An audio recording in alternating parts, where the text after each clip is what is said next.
There's a saying that everything is bigger in Texas. It most certainly applies to both the home of the Cowboys and the 7th installment of the International Bowl. Last high school game of your career before you signed that on the dotted line. Just knowing that I'm going to Dallas Stadium and I'm representing my whole country is just a big honor and blessing.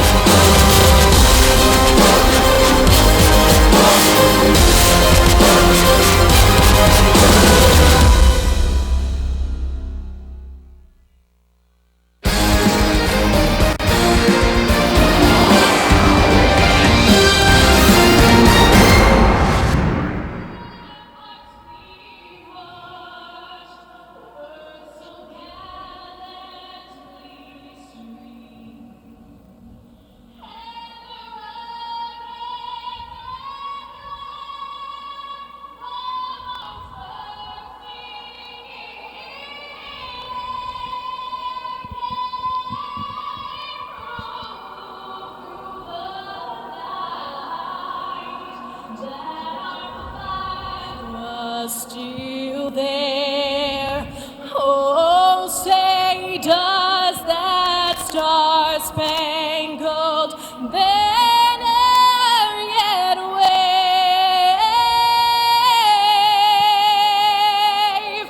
o'er the land of the free and the home of the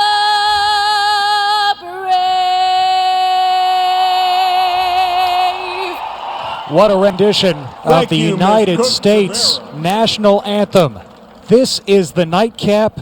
This is the main event of the day. Day 2 of the International Bowl at palatial AT&T Stadium in Arlington as the U.S. under-18 national team matches up against Canada's under-18 national team. I'm Ted Emmerich, joined by Greg Tepper. We've been all looking forward to this one. Fun day so far. A couple of intra-squad matchups for the United States under 14 and under 15 games. But on National Signing Day, this is a game including under 18-year-olds.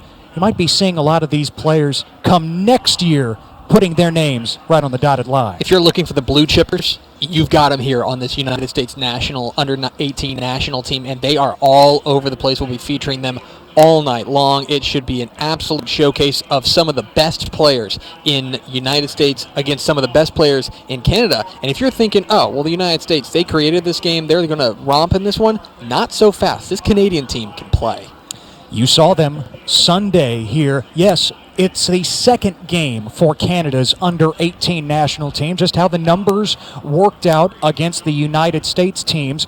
First, Canada knocked off the U.S. under-19 select team, and they did so convincingly. Yeah, they absolutely did, and the biggest reason why is because they dominated in the trenches, both on the offensive line and the defensive line. This team has plenty of beef, a few over 300 pounds, and if you look at this Canadian defensive line, they are as dominant and dangerous as you're going to find. You're going to want to know the name Justin Sambu, Axel Yanibana. There are a number of real big-time players on this Canadian defensive line that the United States is going to have to handle.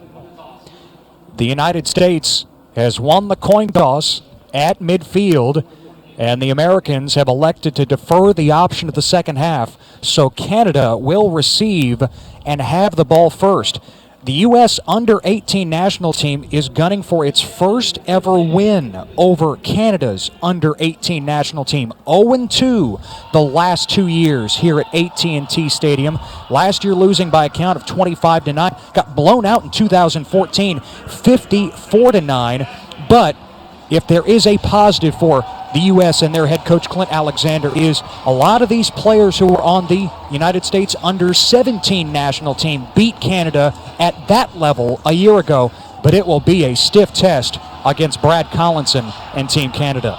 Absolutely, and this Brad Collinson is a guy who knows success. He is one of the most successful coaches in collegiate football in Canada, and he has taken that to the Canadian national team, and they are a dominant force. The head coach is brought to you by Just Play Solutions. This is going to be a fun one. I'll tell you that as much talent and explosiveness as the United States has, as much beef as Canada has, I think we're in for a real slobber knocker. Glenn Alexander, the head coach for the U.S. Under-18 team. He's the head coach at Woodbury Forest High School, an all-boys boarding school in Virginia. He was the defensive coordinator for the U.S. Under-17 team in the 2014 International Bowl, but this is the first time Alexander has been the head coach in this event. Kyle Senkowski from Blaine, Washington, will kick away for the Americans. And back deep to receive for Team Canada, Kyle Borsa and the lethal Javante Stanley. You're going to hear Javante Stanley's name a lot in this game. He is explosive. We're ready to go from Arlington.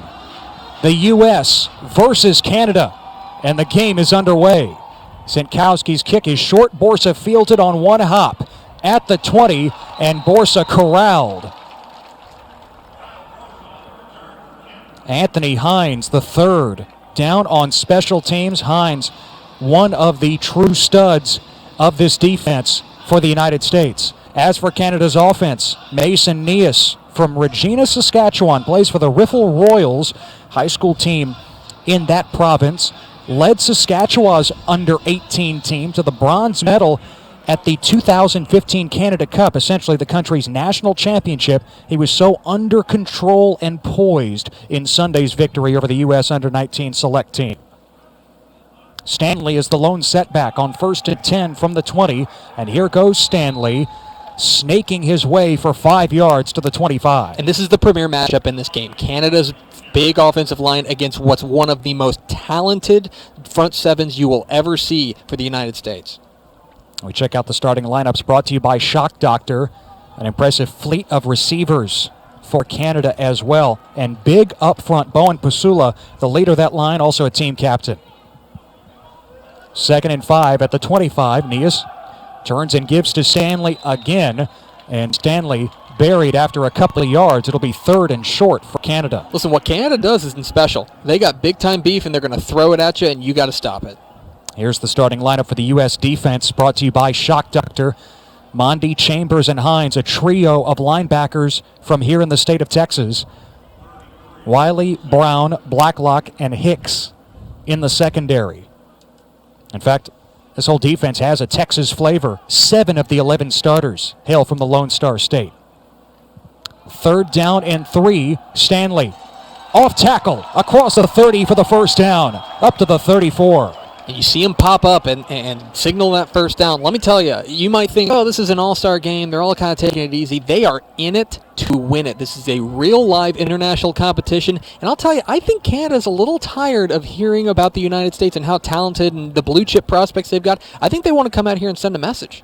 This is Canada's 2nd game in 4 days. Brad Collinson, the head coach, says all of his players are used to quick turnarounds because of the format at the Canada Cup. There's 2 off days between games, so they don't mind bouncing back in such a short period of time.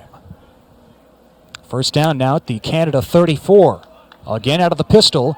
Nias ready to throw. Under pressure, and Nias lost his balance in the face of the pressure. Pretty much the easiest sack that they're going to get, that the United States are going to get. That's a busted play from the jump. You saw a guy coming in motion that basically never got used. He kind of ended up hanging out in the backfield there for a moment, and down goes Nias, a big play, and this is not where they want to live. They want to live in a place where they can run the ball on every down, and at 2nd and 16, you can't do that. Jelani Brown was bringing the heat for the United States. 2nd and 16 now for Canada. Nias standing in the pocket, pumping, and he's sacked. Back at the 21-yard line. Timmy Lalea from Bakersfield, California. And this is a coverage sack. I mean, overall, the coverage or the protection is pretty good until finally they just run out of time. The running back cannot block the big-time prospect Lalea, who's got 23 tackles and a sack for Ridgeview High School in Bakersfield, California. And now Canada facing 3rd and 24, and you got to wonder if the United States is going to pin their ears back. What's in the playbook here for Canada? Neas with Stanley behind him and a couple of receivers stacked at the bottom of your picture. Here's Stanley straight ahead, just giving punter Vincent Blanchard just a little more room to kick it away. So an early stop by this United States defense. Very impressive, especially, they got pushed around on those first 3 plays. They got pushed around, and then they came back, and they go with a bit of an easy sack, then a coverage sack, and all of a sudden they're getting the ball back, and we're going to see this offense see what they can do.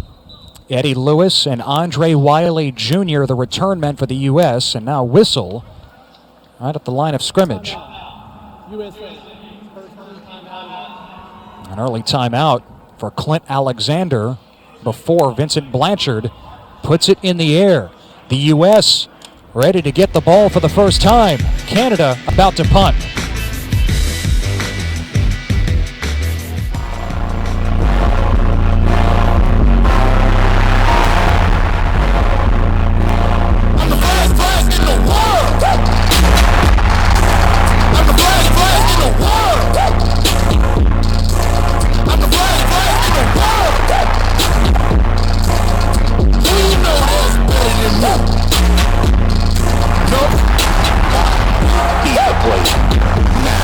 NFL 16. Game not yet made it.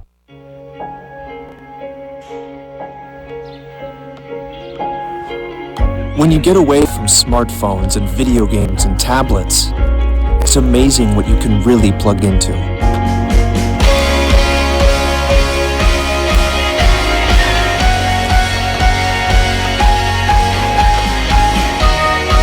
This season, shop the brands you love, plus thousands of items on sale now. Sports Authority, all things sporting good. I got plans. I'm going places. Here I come. I got plans to pick myself up. I will gain trust. I'm gonna earn everything I get. I got plans to command your respect. I've got plans to push my limits.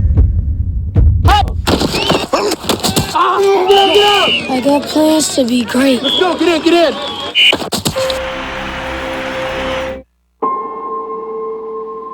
The icon of the game. The icon of competition. The icon of athleticism. The icon of fandom. The icon of the future. The future of football is now.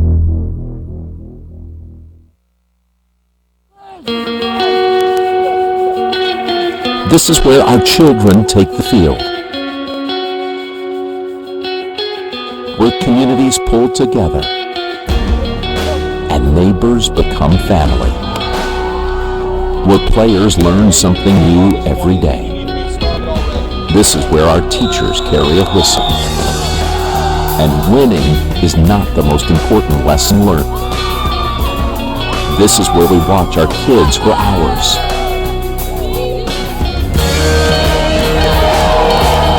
And occasionally get a lump in our throat. And this is where our kids can still be kids. Where we get to watch them grow up.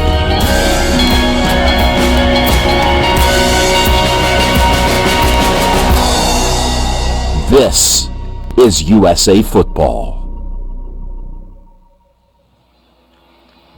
The U.S. allowing a first down to Canada on the opening possession of the game, but now forcing a punt just underway from Arlington.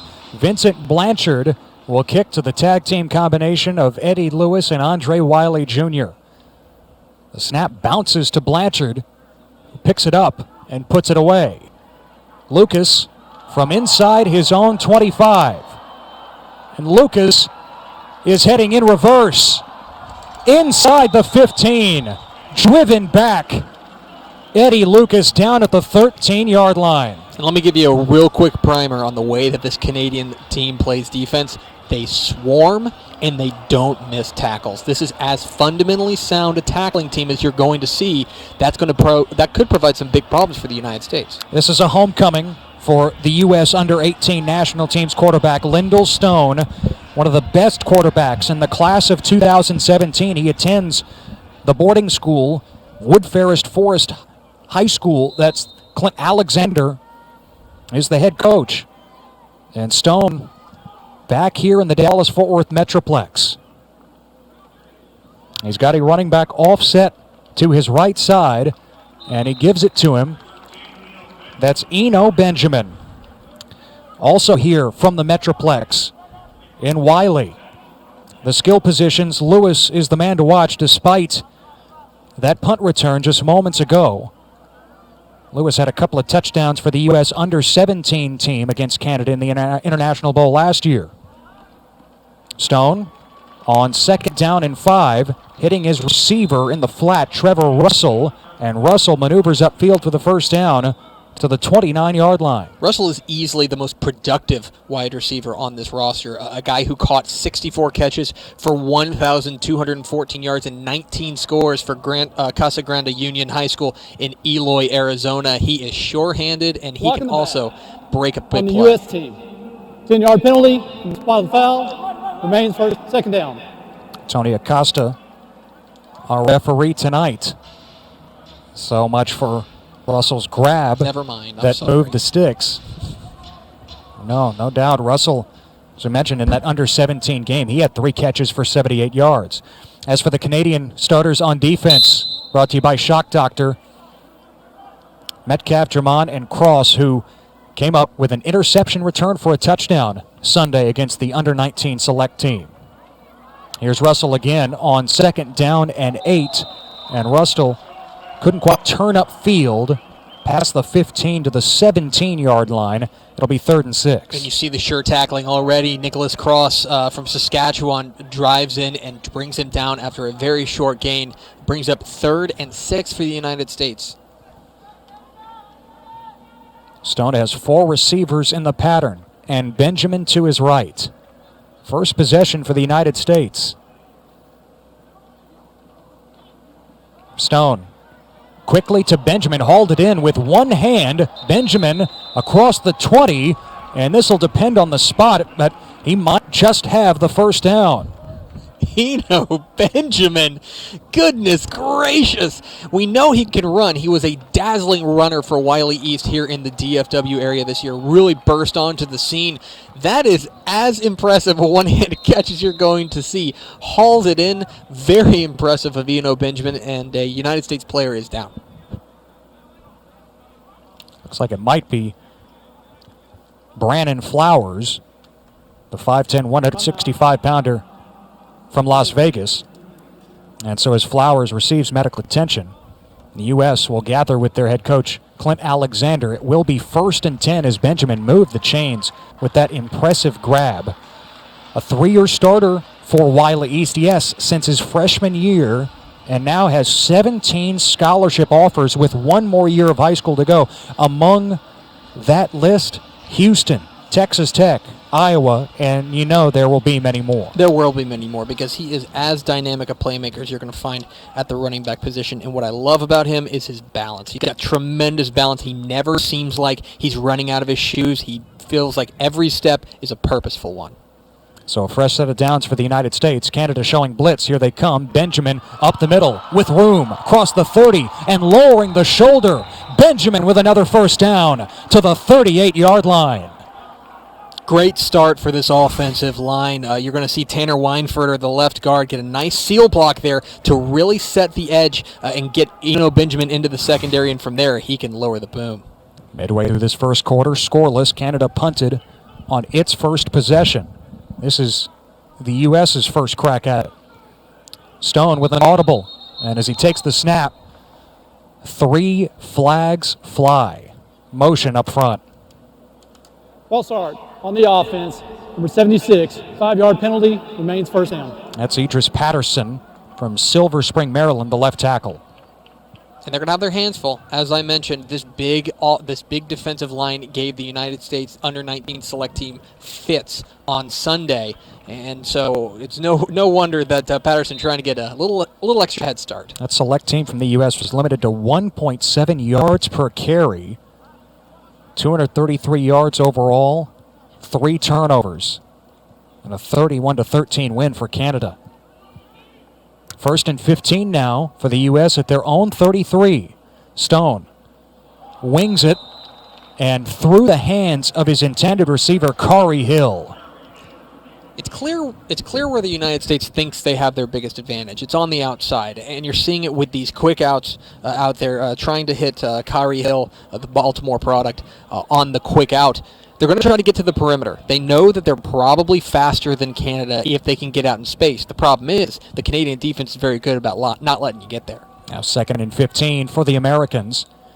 Stone tells Eno Benjamin something and now has the snap. Stone fires on the slant route. It's caught past the 40-yard line. Brandon Flowers to the 42, and it'll be 3rd down for the U.S. Great catch. Just again, another quick route. Freitas, the Isaac Freitas from Oakley, California. He plays for a run-first team in high school, but a quick in on the slant, and it makes it 3rd and a little more manageable. 6 yards needed for the Americans. 3 receivers at the bottom of your picture. Blitz up the middle. Here comes Germain for Canada. Stone in trouble, and Stone is sacked inside the 35. Canada converging, and the U.S. has to put it back. Canada brings 6 here. They simply bring 1 more than the United States can block, and they get home to sack Lindell Stone. This is going to be a common refrain. You got to think that Canada is going to feel like they can get home with their blitzes, but if they don't, that's where the United States is going to be very dangerous, because then they're going to have the ball out in space. That's not where Canada wants to live. Kyle Senkowski, this game means so much to him, the punter, because Blaine, Washington, his hometown, is right on the Canadian border in northwest Washington. Short punt, and it's touched by one member of Team Canada. Ben Pasiuk, the return man, picks it up and advances it across midfield. A heads-up play by Pasiuk, and Canada has great field position on its 2nd series.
You can be the best in your house. And then you'll stay. Then get all the love. You can be the best in this house. You could be faster than the fastest. You can carry all the hits. Then add a couple of these. And then make everyone want to be like you. And you can stop there, but you won't. Because you're not done yet. For the athletes moving the game forward, Gatorade's creating the fuel to do the same. Fueling today, fueling the future. There's so many lessons to be learned in sports, and I think football is the greatest team game of all sports. You know, things like making a commitment, hard work, discipline. I mean, all these things are things that can really help you be more successful in life. Coaching is teaching. Teaching is the ability to inspire learning. Coaching a player in a drill, trying to help him get better, that's what I enjoy the most. USA football for a better, safer game.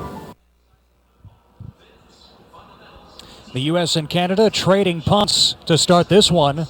Likely the premier game out of 8 in this year's International Bowl at AT&T Stadium in Arlington. Both countries under 18 national squads matching up. Canada has it at the U.S. 48, and Mason Nias loads up, firing deep, incomplete. He wanted Brian Owusu-Beko. A couple of U.S. defenders back there, but a flag was thrown. I can call this one. This is holding on number 20, George Hicks III. Holding, defensive holding, USA number 20. 10-yard penalty from the previous spot, automatic first down. Man, I could do that job, right? It's easy. I just called it from here. Nah, he grabbed a little bit of jersey because I think he got beat on a stutter and go, and George Hicks III grabbed a little bit of jersey, ends up costing him 10 yards. Owusu-Beko, the biggest target for Team Canada at 6'4", 205 pounds from Quebec. Hicks standing 6 feet tall. It's a tough matchup, tough cover for any corner, even one as good as Hicks. So now 1st and 10 at the 38-yard line. Canada in U.S. territory in this scoreless game. Mason Nias, the quarterback, with Javante Stanley behind him. Swing it to Stanley. Looking downfield, the halfback pass, and a wide-open receiver. Jacob Izquierdo inside the 5. Knocked over the pylon. No call yet. Izquierdo out of bounds at the 1. The gadget play working to perfection for Canada. Oh, those tricky Canadians. You're going to see they're going to pitch it back to Javante Douglas or Javante Stanley, and it's going to look like it's a bad pitch, right? It's back, but then you start to realize exactly what's happening. The United States realizes too late, and by then, Jacob Izquierdo all the way inside the 1. Mason Nias had a couple of touchdowns on quarterback sneaks on Sunday. Could that be the call here? 1st and goal at the 1. Here's beef on beef right here. Jumbo set. Nias plunging ahead, but a flag down. Ball start on the offense. Number 30, 5-yard penalty, remains first down. Alexis Daigneault, the running back, moving early.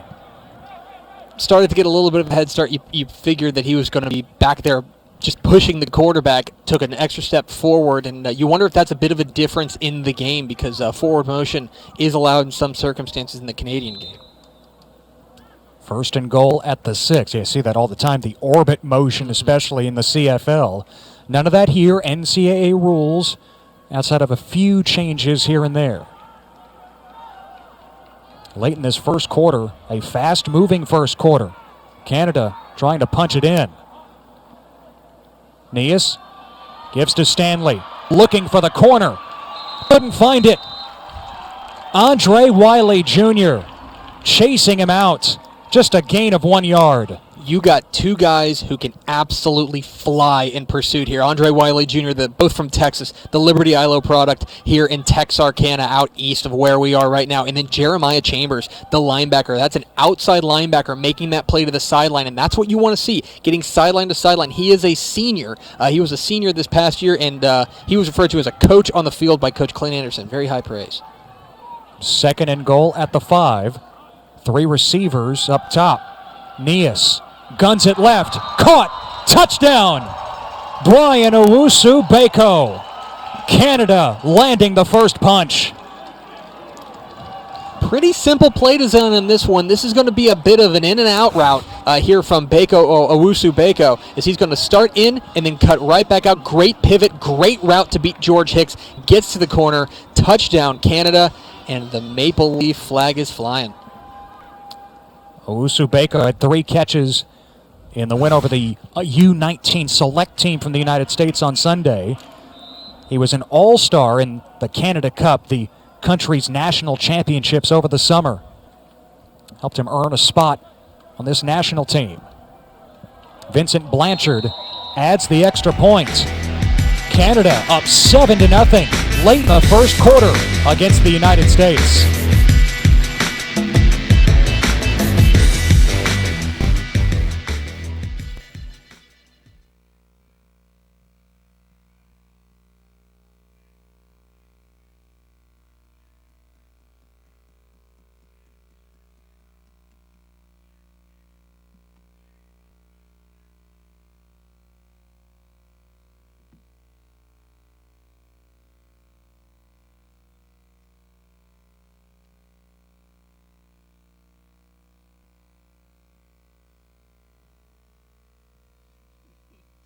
is when it's sad that we don't have a camera on us. Like, guys, we're bringing you comedy, people.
This set up the Canada touchdown.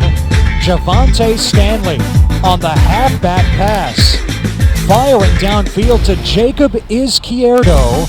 The catch of the game presented by Cutter's Gloves. Izquierdo waiting all day for that pass to drop into his hands. That set up Canada first and goal at the 1. And Mason Nias hit Brian Owusu-Beko for the touchdown late in the first quarter. If you had any doubts as to whether or not Canada was in this to win it, Brad Collinson and company just showed you that they are willing to pull out all the stops to get a victory. Benjamin on the return for the U.S. past the 30-yard line and submarined at the 34. So Lyndall Stone and the U.S. offense back to work after punting on their first possession.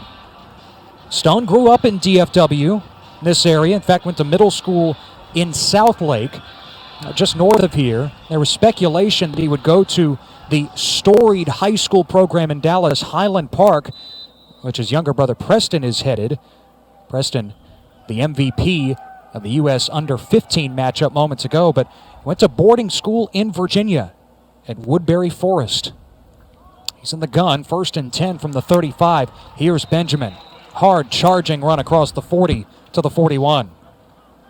A couple of great blocks there from Dakota Newman, the right guard from Mansfield Timberview here in the Dallas-Fort Worth area. And then the center, Connor Tolliver, out of Claremont, California. Outstanding job opening up the hole and giving Eno Benjamin the ability to burst. And if you give him an inch, he will take a mile.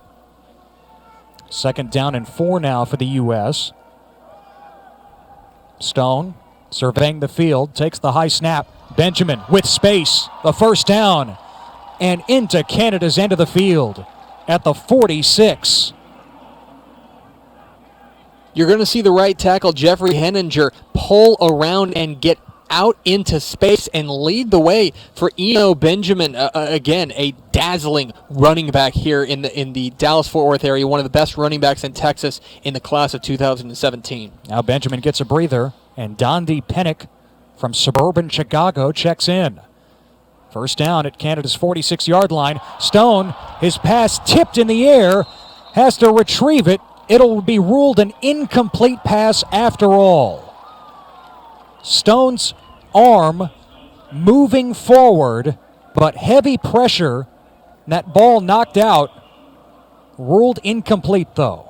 That looks like when I play basketball at the YMCA. When I go up to just shoot the ball and it just gets swatted out of my hand, as you see number 91 coming in and swatting it away. And guess who? It's Justin Sambu, who absolutely wreaked havoc on the U-19 select team on Sunday. So 2nd down and 10. Here's Pennick, his first carry. And Pennick is up to the 45-yard line. Just one for Pennick before he stopped. more sound tackling from this Canada team. Again, when they get to you, they do not miss tackles, and they swarm to the football. As you see Justin Sambu, really the tip of the spear in this outstanding front seven. The Canadian secondary is pretty good, but their front seven is great. Benjamin back in it, running back for the U.S. on 3rd and 9. Stone over the middle. It's caught. Corey Hill near the sticks at the 35-yard line, and a first down for the United States. You know, Corey Hill has a very slight build, and you're seeing that right there. The Baltimore product out of Perry Hall High School, it has a slight build, but boy, he can take a lick, and you saw it right there. Benjamin trying to find the perimeter, wrapped up. Antoine Lamy, the corner, in on the tackle at the end of the first quarter. No gain for Benjamin. No points on the board for the U.S., who trail Canada after 1.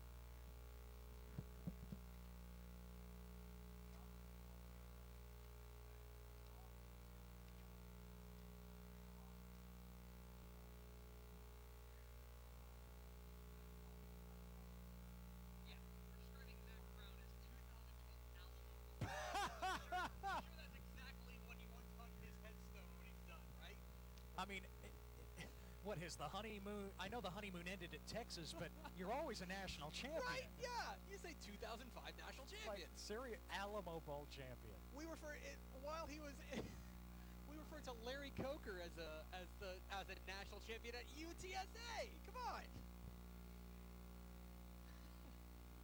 Now I consider him more of a Conference USA runner-up. Yeah, you know. That's all. How are you? How you guys doing? How are you? So you're here for Eddie. Hopefully we don't put you to work is what we're saying, right? He's here to review any targeting that goes on. Oh. No reviews. Yeah, we already tossed like 3 kids. It's fine. They were ant calls, but yeah, exactly. I got it now.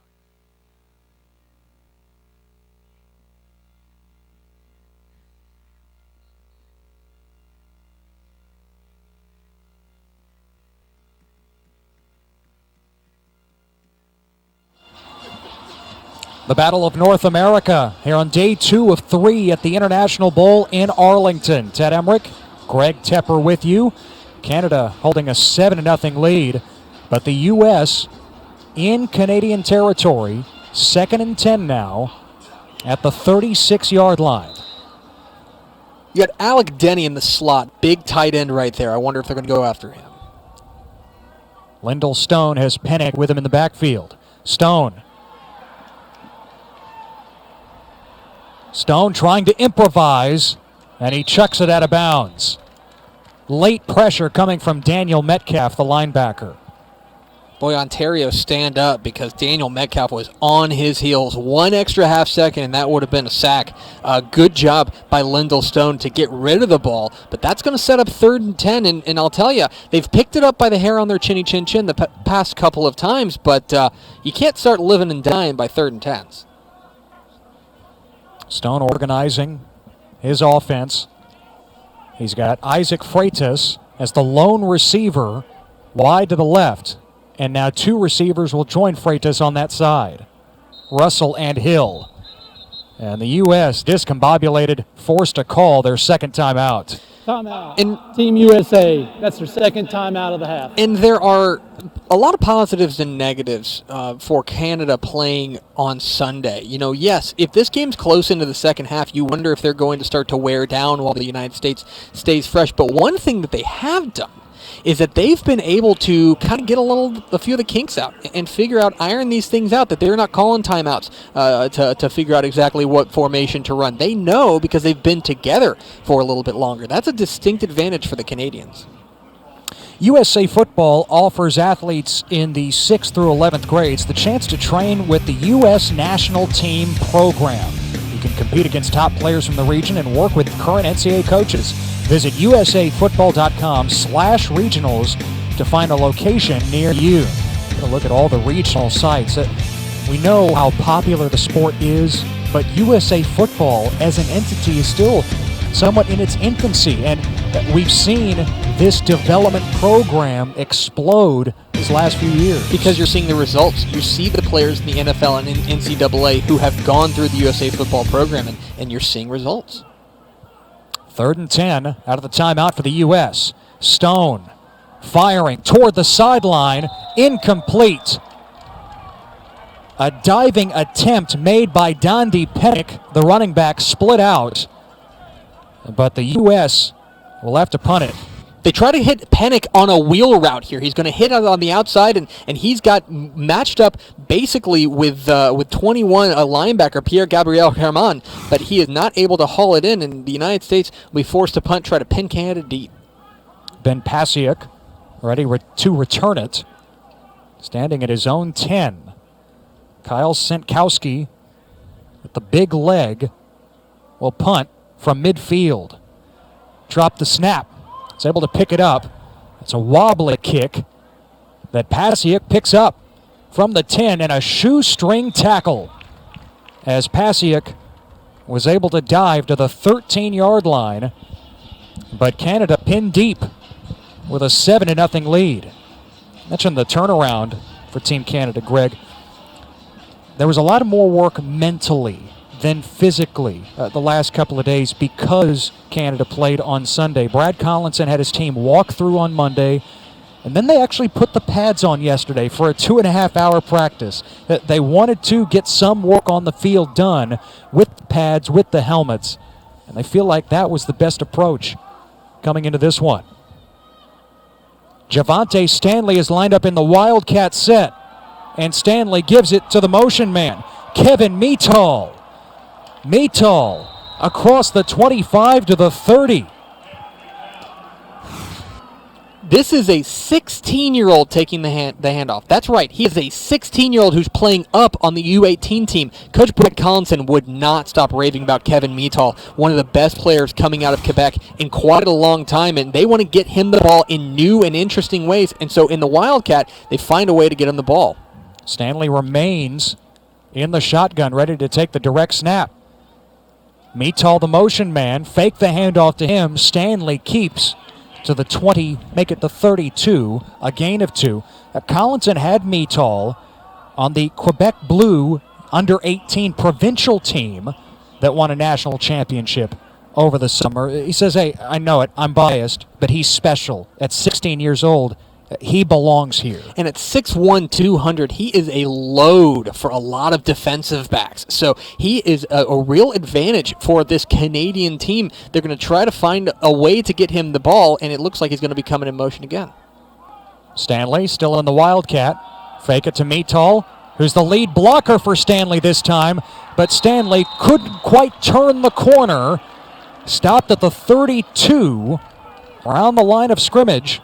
And that'll set up 3rd and 7. We've been calling George Hicks's number a whole lot during this game in the early going, and not always for great reasons, but great pursuit there and fighting through lead blockers to get to the ball and bring down kind of a bottom-heavy running back. It takes a lot to bring down this Javante Stanley, but a great play by George Hicks to bring him down and bring up 3rd and 8. You'd never know that Stanley's just 5'8", 175. Canada's head coach last year in this game, Glenn Mills, says he runs like he's 225, not 175. Mason Nias back in at quarterback on 3rd and long, and the shovel pass to Stanley at the 35 allows one defender to miss, but Stanley is stopped short of the sticks at the 37. Interesting play here is they're going to let somebody right in the face of Nias and then pitch it forward. To Javante Stanley, it's clear they want to get him the ball. They think that he is their most dynamic playmaker, but a good swarming attack from the United States defense is going to force a Canadian punt. That's an important stop there. You can't let Canada march down the field and get another touchdown. And then all of a sudden it looks like Sunday all over again when Canada went up 14-0 in the first half and eventually built a 28-0 lead against the under-19 select squad. Vincent Blanchard punting away. Line drive kick. Fielded by Dallas Blacklock Jr. And Blacklock Jr. is upended. Made contact with his own man, Jeremiah Chambers. Canada with good coverage as well. And the U.S. trailing 7-0. Back to work.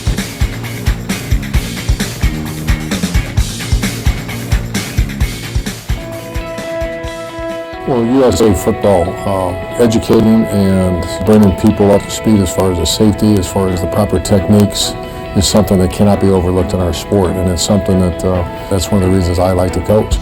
You're involved in something bigger than you. It teaches you to be selfless and to care about your teammate, and that's why I do what I do. That's why we teach so hard. I call that a fundamental. USA football for a better, safer game. This is where games are played, where friendships are forged, where kids come to have fun. This is where coaches teach fundamentals, where respect is both learned and earned, and memories last long after the clock reaches zero.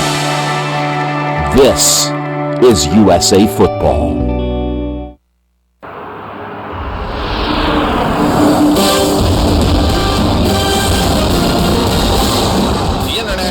ESPN3 is brought to you by Riddell, the official helmet and shoulder pad of USA Football. By Gatorade, the official sports nutrition partner of USA Football. By Sports Authority, official sporting goods retail partner of USA Football. And by Upper Deck, official football card provider of the U.S. national team. The under-18 national teams head-to-head here in Arlington, U.S. and Canada. Canada with a 7-0 lead. The U.S. just trying to find some traction offensively. Had to punt on their first two possessions. And Lyndall Stone and company will operate from their own 25. Here's Eno Benjamin, who's been a bright spot so far. Benjamin snowed under after a gain of 1. 6 carries, 40 yards now for Benjamin. And the numbers don't necessarily match up to the score. Basically, Canada has had one big play, the double or kind of the halfback pass from Javante Stanley down to Izquierdo that set up the lone touchdown. But other than that, the United States defense really playing well. 2nd and 9, four-man rush for Canada. Stone flings it to the left off the hands of one intended receiver, and Brandon Flowers couldn't quite come up with it on the carom. Now, to be fair, it's not his ball. He's not necessarily expecting it. He very nearly came up with it. Brandon Flowers, an interesting situation. Out of the Las Vegas area, Desert Oasis High School, he actually plays quarterback there. So talk about taking your best athlete and putting him at the place where he can do the most good. Put together 1,500 total yards this season. Stone rolling on 3rd and 9, completes it underneath to Trevor Russell, and Russell is knocked down right there. The U.S. will have to punt for a 3rd straight time. Guys, I hate to keep saying it, but this Canadian team is one of the best, soundest tackling teams you're going to see. As far as from a fundamental standpoint, and that was Nicholas Cross in there on the outstanding tackle, they don't miss tackles. And so the United States is going to have to find ways, besides juking guys out, to get out in space and run because, simply put, Canada just doesn't get juked out very much. U.S. coach Glenn Alexander said he saw Canada's win over the select team on Sunday. Said they're flawless. I almost wish I didn't see them in person. They look like a state championship team in high school, especially on defense in week 9, not just coming together in 1 week. Ben Pasiak calls for the fair catch at the 30-yard line for Canada. And that's notable. It's a very little thing, right, Pasiak? We'll check the flag here in a moment. Pasiak calling for a fair catch, catching it. But Canada had all sorts of trouble with fair catch catches in the previous game. So to just haul one in cleanly is actually a big step forward. Tony Acosta, the referee, communicating with the rest of his crew and U.S. coach Clint Alexander. Illegal formation. Team USA, 5 men in the backfield. 5-yard penalty, replay, 4th down. Now, did you spot that one, Greg, like you spot the hold earlier? Look, man, just because you can't see me, but just because I wore my referee uniform doesn't mean I can be expected to get everything. Yeah, too many men in the backfield, and Canada will make the U.S. punt again. We'll see if they can do it better. On this chilly day in DFW, you came with the ski pants, too. You'll see in the NFL this time of year. It's a bold choice. Here's the kick by Kyle Sienkowski off the side of his foot and out of bounds in U.S. territory. Brad Collinson is out there wanting a better spot. It's a pretty good spot as it is at the 38 of the United States. Yeah, all things considered, I don't think that Brad Collinson is going to be necessarily too displeased with that, and that penalty ends up being very costly. Costs them about 40 yards worth of field position. So the United States now backed up, and they need their defense, which has been excellent all game, basically aside from one play. They need them to step up big. Mason Nias at quarterback on 1st and 10. Nias with the play fake, rolling out and delivering it downfield. And the catch is made by Jacob Izquierdo. Officials coming together at the last minute. Did he grab it? Did you see it? No, did you see it? Take another look. Sure enough, wow, Izquierdo with fantastic coverage all over him is able to pull it in. That's outstanding coverage from the U.S.'s Dallas Blacklock, one of their best defensive backs, and he pulls it in and gets a foot in bounds. An incredible catch from Izquierdo. Stretch play for Stanley across the 10 down to the 7. Izquierdo's second highlight reel grab. He already had the catch of the game presented by Cutter's Gloves in the first quarter on the Devontae Stanley halfback pass that set up the one touchdown. And at 6'3", he plays with every bit of 6'3", going up and getting that one and setting the Canada up in the red zone, and now facing 2nd and 6. They can pick up a first down inside the 1, but I bet they'd trade that first down for a touchdown. Past the halfway point of the second quarter, Canada trying to double its lead. Nias firing on the outside, caught by Ben Pasiak at the 4. It's a pickup of 3 yards, and it'll be 3rd down. Andre Wiley Jr. on the tackle out of Liberty Ilo High School in Texarkana, Texas. For those who don't know, that's where Texas and Arkansas and Oklahoma all come together. They call him Night Night because he is the one who lays the lumber, who really drops the big hits. Also a senior playing in his last high school game. He's heading to the Naval Academy. Special for him to be the flag bearer for the U.S. in this one. 3rd down and 3 from the 4. Nias gives to Stanley. Stutter step. And Stanley makes it down to around the 2-yard line and marked out actually at the 3. So it's a gain of 1, 4th down for Canada. Outstanding play by the United States defensive line to just hold up and make him stretch it out, string out Javonte Stanley until reinforcements can arrive, able to stop him for that and force, ultimately, a field goal try for Canada. And this was an adventure Sunday against the select team. Vincent Blanchard was 1 of 4, made a 28-yarder, but missed from 42, 37, and 42. This is much more manageable. Basically an extra point. 20-yard attempt with the angle is good. And Canada is up 2 scores late in the first half here in the International Bowl, presented by USA Football. NFL Flag, powered by USA Football, is an exciting way to get into the game. NFL Flag is fun and fast-paced, emphasizing football, fitness, fundamentals, teamwork, and sportsmanship. Leagues are easy to start and open to both boys and girls ages 5 to 17. All NFL flag players receive a USA Football membership as well as an official NFL team jersey, flag set, and insurance. An incredible value. Coaches receive a USA Football membership and insurance as well. So sign up now to become a better player and have fun with NFL Flag.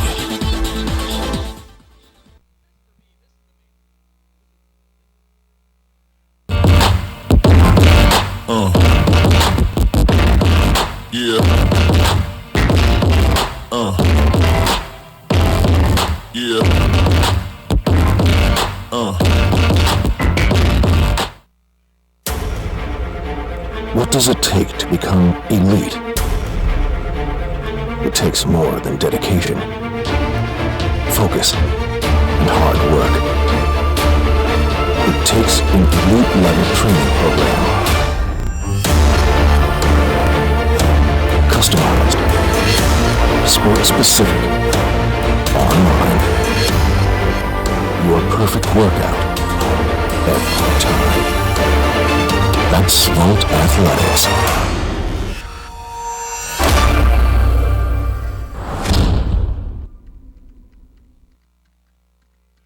My dad was a high school football coach, and he wouldn't let me play till I have the proper coaching, and I'm a big believer in that. And I think with what USA Football is doing, their clinics and their teachings, it's going to be great for the game. I think all high school and youth coaches should adopt heads-up football. I think for the safety of their players, it's first and foremost. We all love the game, we all want to win, but first and foremost is those players learning the proper techniques, get them certified so we know what our young people are learning. Heads-up football for a better, safer game.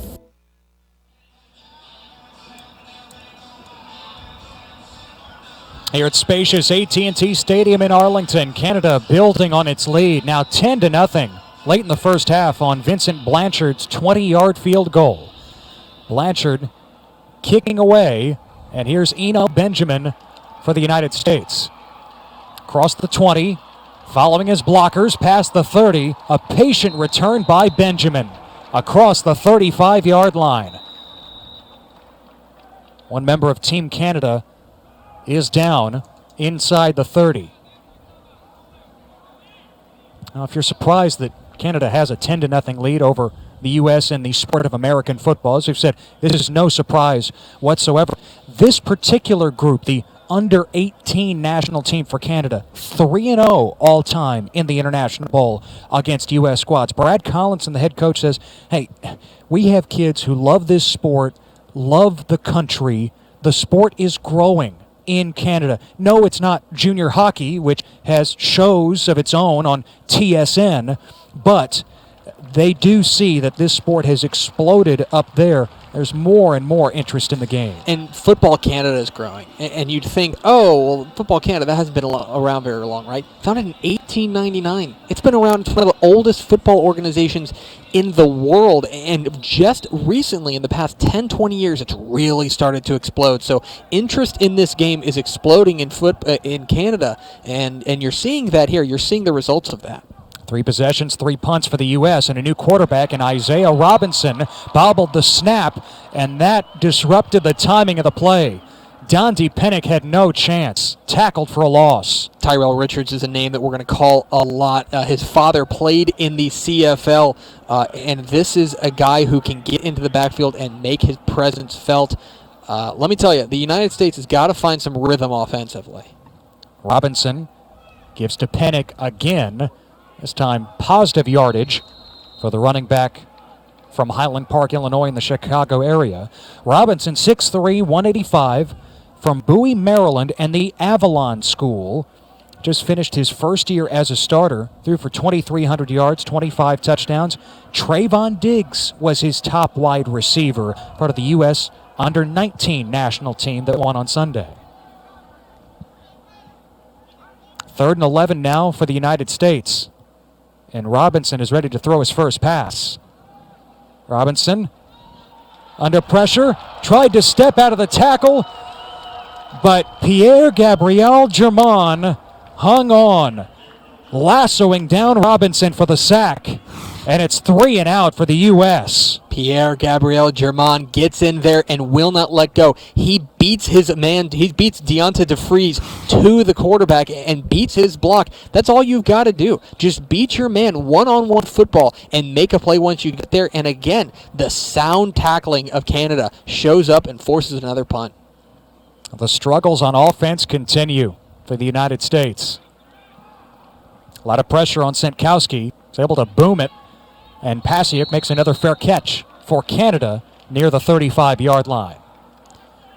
And really, I'll say it again, the United States defense is playing well. They've given up basically 2 long plays. They've given up the halfback pass from Javonte Stanley down to Jacob Izquierdo that set up their 1 touchdown. And then they gave up that really incredible catch to the big wide receiver on the outside, Kevin Meatall. But other than that, that's basically all they've given up. So if you're the United States, you're saying, listen, we're 2 plays away from really being in control of this game, or at least tied. But you got to make those plays. Now the U.S. has to stand tall late in the half. Mason Nias trying to set up a tunnel screen to Brian Owusu-Beko, cutting back to the outside. It's a gain of only 3. And that's the one thing that we talk about. We talk so much about this Canadian offensive line and how good it is, but they're not that mobile. They don't have great speed, great agility to get out and block for guys. And so that's where the United States will have an advantage as far as speed is concerned. They can beat offensive linemen pretty much to their spot. Ben Getzlaff has checked in at receiver for Canada, led the team with 5 catches on Sunday, and whistles before the snap.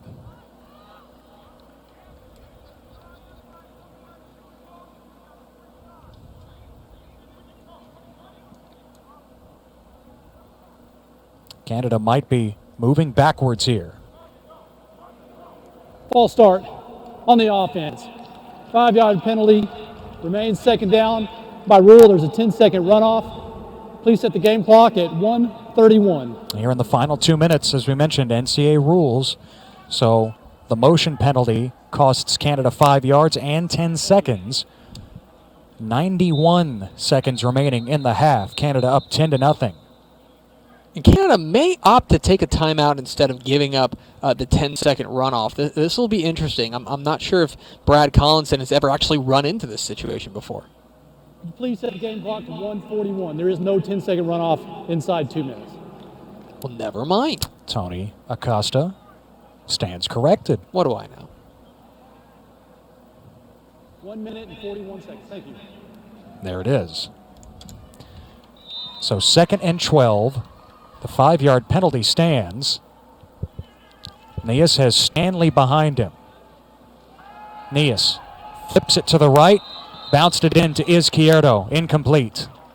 Got some clarification on the rule. It's actually within 1 minute, not within 2 minutes. So under 1 minute there's a runoff, but not under 2 minutes. Some of the other adjustments to the NCAA rules in the International Bowl. Replay is used only for evaluating targeting calls, which we did have in the game on Sunday. So 1:29 to go, and now 3rd and 12 for Team Canada. Nias in the pistol. Hand it to Stanley. Breaks a couple of tackles, but that hole was filled eventually.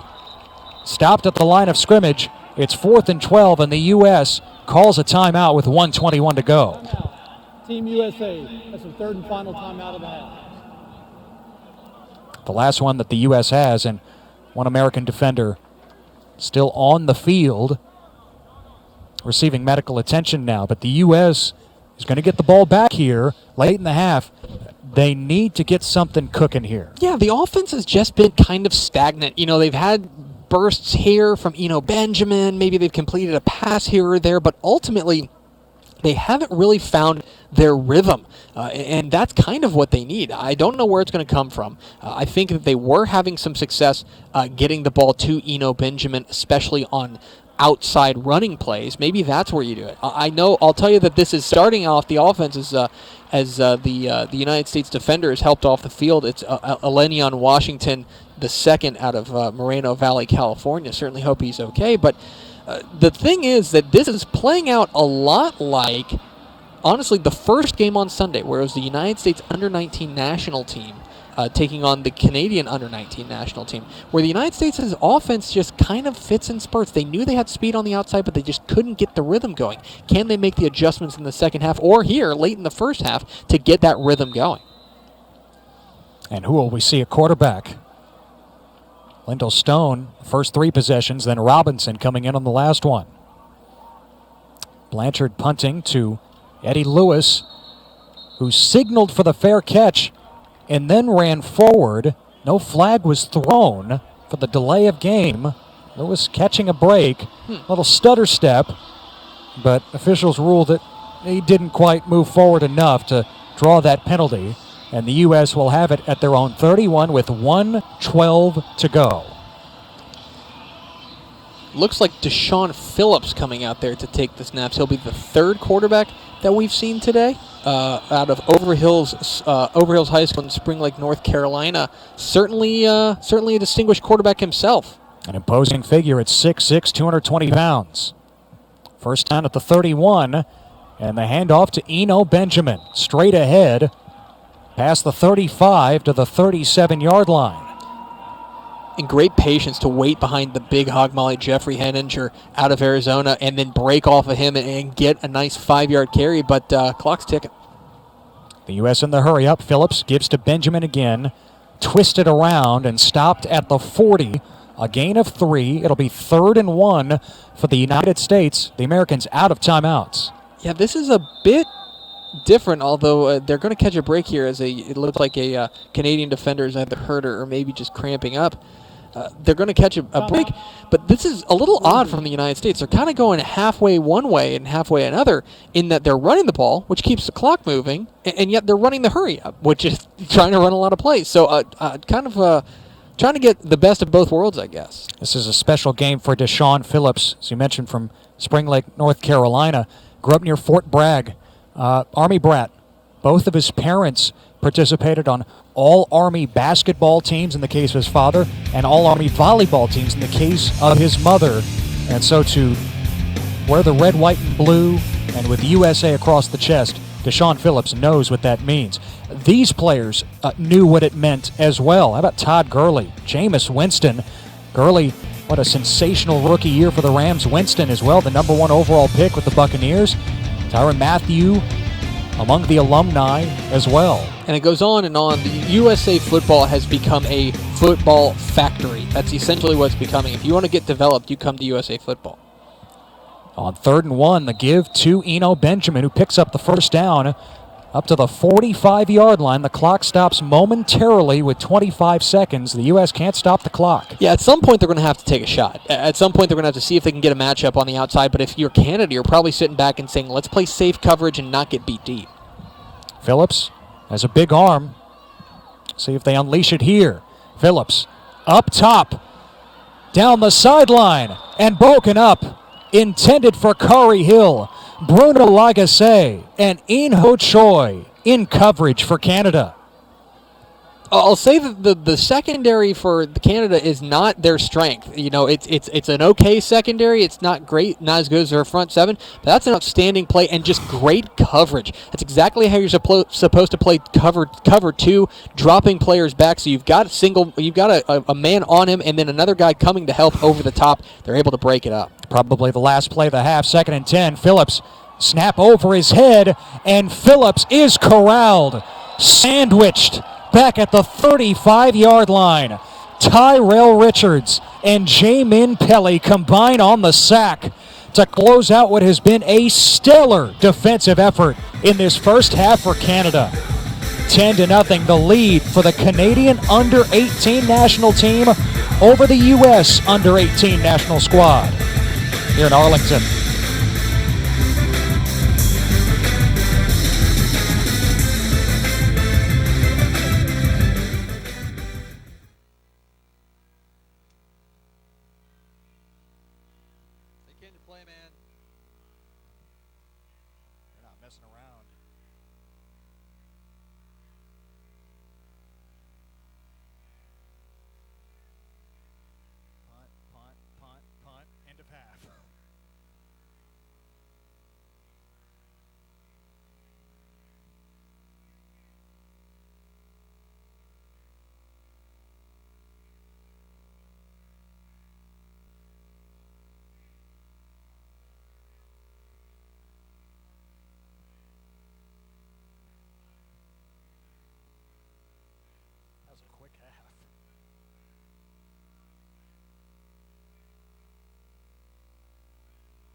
watching in Canada.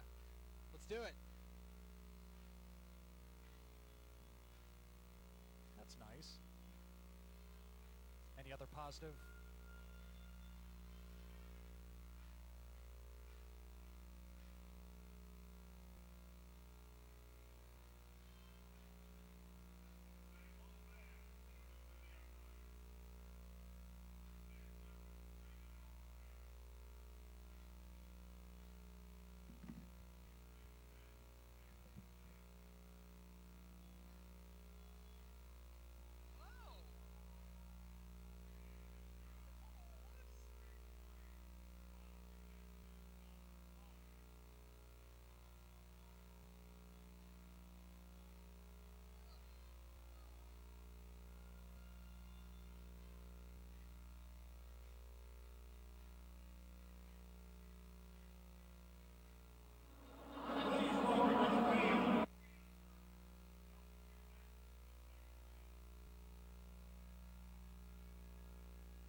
Well, the Eagle mascot is the only one flying at this point. The U.S. offense has been grounded by Canada in this under-18 national team matchup. 10-0 our score. This week, USA Football produced Football for Life, a documentary chronicling the experience of the U.S. national team during International Bowl Week.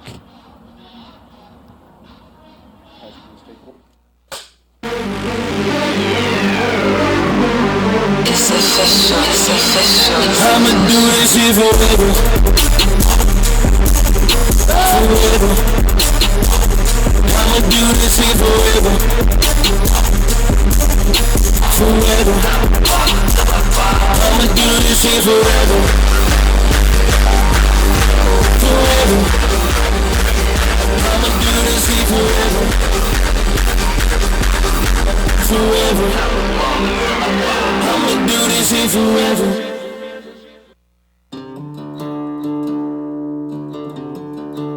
There's a saying that everything is bigger in Texas. And while this usually rings true, it most certainly applies to both the home of the Cowboys and the 7th installment of the International Bowl. This annual contest pits a team of under-19 American stars against their counterparts north of the border. And while on paper it might seem to favor the home team, history has shown a distinctly competitive affair. The last high school game of your career before you signed that on the dotted line. Just knowing that I'm going to Dallas Stadium and I'm representing my whole country is just a big honor and blessing. And while the U.S. roster boasts over 20 top 300 recruits, there is a clear expectation in regards to the nature of the competition. This is not an all-star game. Okay? I'll repeat it one more time. We are not an all-star game. You are the U.S. national team. As much as you guys grow up to dream and put a Division I ball cap on, your opponent dreams of coming over here and slapping you around. On your jersey, the USA across your jersey is a whole different thing. I don't plan to lose. I'll go for two, I'll onside kick. We're gonna go for every punt. We're gonna do all those kinds of things and have fun. We don't plan to lose. So we're gonna play the best guys. The U.S. roster has included past greats that can be known by a single name: Gurley, Jameis, and Honey Badger. So as the 2016 edition heads to their first practice, the focus is squarely on the task at hand.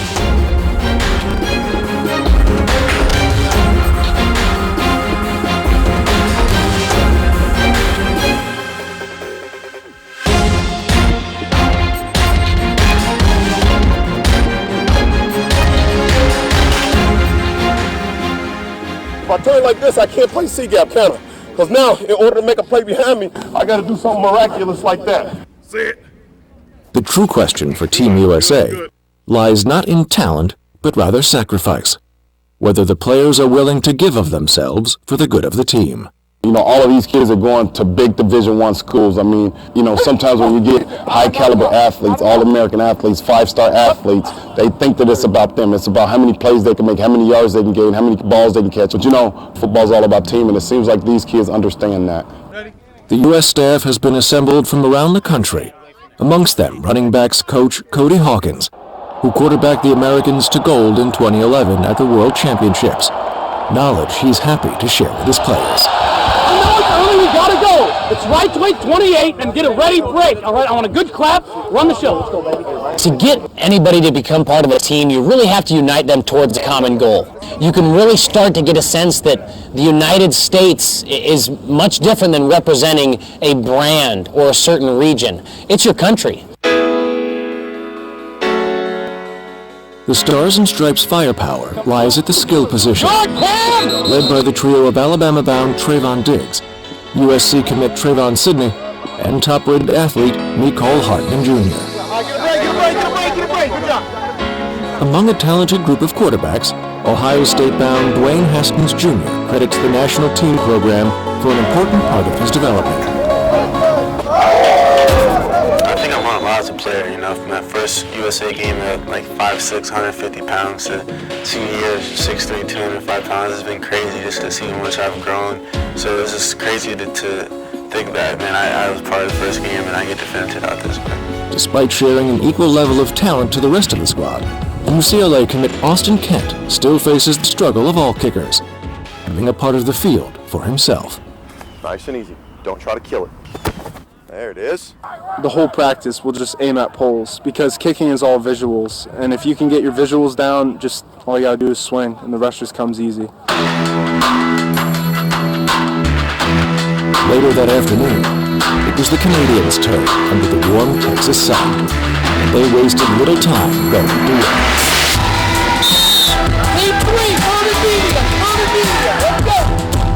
Leading the Canadian squad is a familiar face in international football, York University head coach Warren Crooney. You know, it's one of my favorite times of year coming here. You know, playing football, being Canadian, but playing football in the state of Texas, it's, you know, an absolute dream. And our kids appreciate every second being here. And as a coach, I've loved it from the first time I did it, and it just keeps getting better and better every year.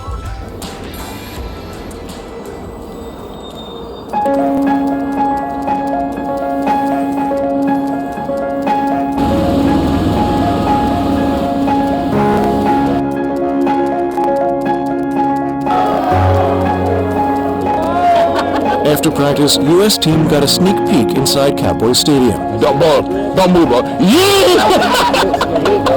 I've done a lot of Cowboys, bro. Oh my gosh. Bro, this thing is... Bro, am I going over there, bro? Share a heart attack. Where their new uniforms were to be revealed.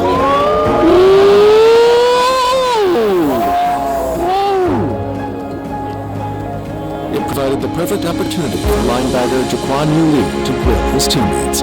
Who's the best between you and your brother? Oh. Oh no, wait. We didn't catch that. Who's the best now? Me. You the best? Well, you heard it from here, folks. Trayvon Diggs is better than Stephon Diggs. Just give me a couple words how you're feeling like right now as we sleep. I'm excited, ready to play with his dad. So, how does it feel to be in the Cowboys Stadium? It feels pretty good. Last time I was here, my dad was coaching, so... Your dad was coaching? Oh, yeah. So your dad was a Cowboys coach, huh? Uh-huh. Ooh! I mean, with my hair flow, I mean, it's just the attractiveness. Yeah, that's pretty long. That's pretty long. Oh my God. Oh my, oh Lord. Man, Dad know you want me to sit right there. Tony Romo. Hey, my Indians guy. So, sir, excuse me, sir. Do you see this? Do you see this? Son, Lee. I'm cute, boy. I'm cute. LL Cool J. I need love. Well, ladies and gentlemen, you're here from the best, the greatest, Jaquan Lee. Till next time. It was a more serious keynote from an Iraqi war veteran that helped the players understand what representing your country is all about. Here's what I learned, gents. Not one time was it ever about me. You're fighting for your guy to your left and your right. Every awesome experience I had to do with a team setting. Coming from a team, coming from a tribe.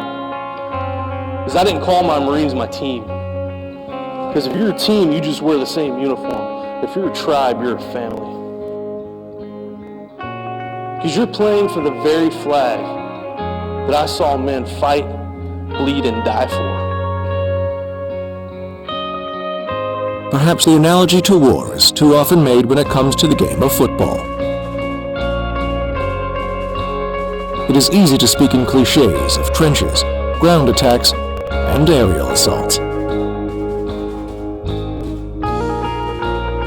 However, the themes of brotherhood, teamwork, and pride are equally present. 1, 2, 3, charge! And even more valuable than X's and O's when it comes to deciding the victor. The International Bowl is 2 days away.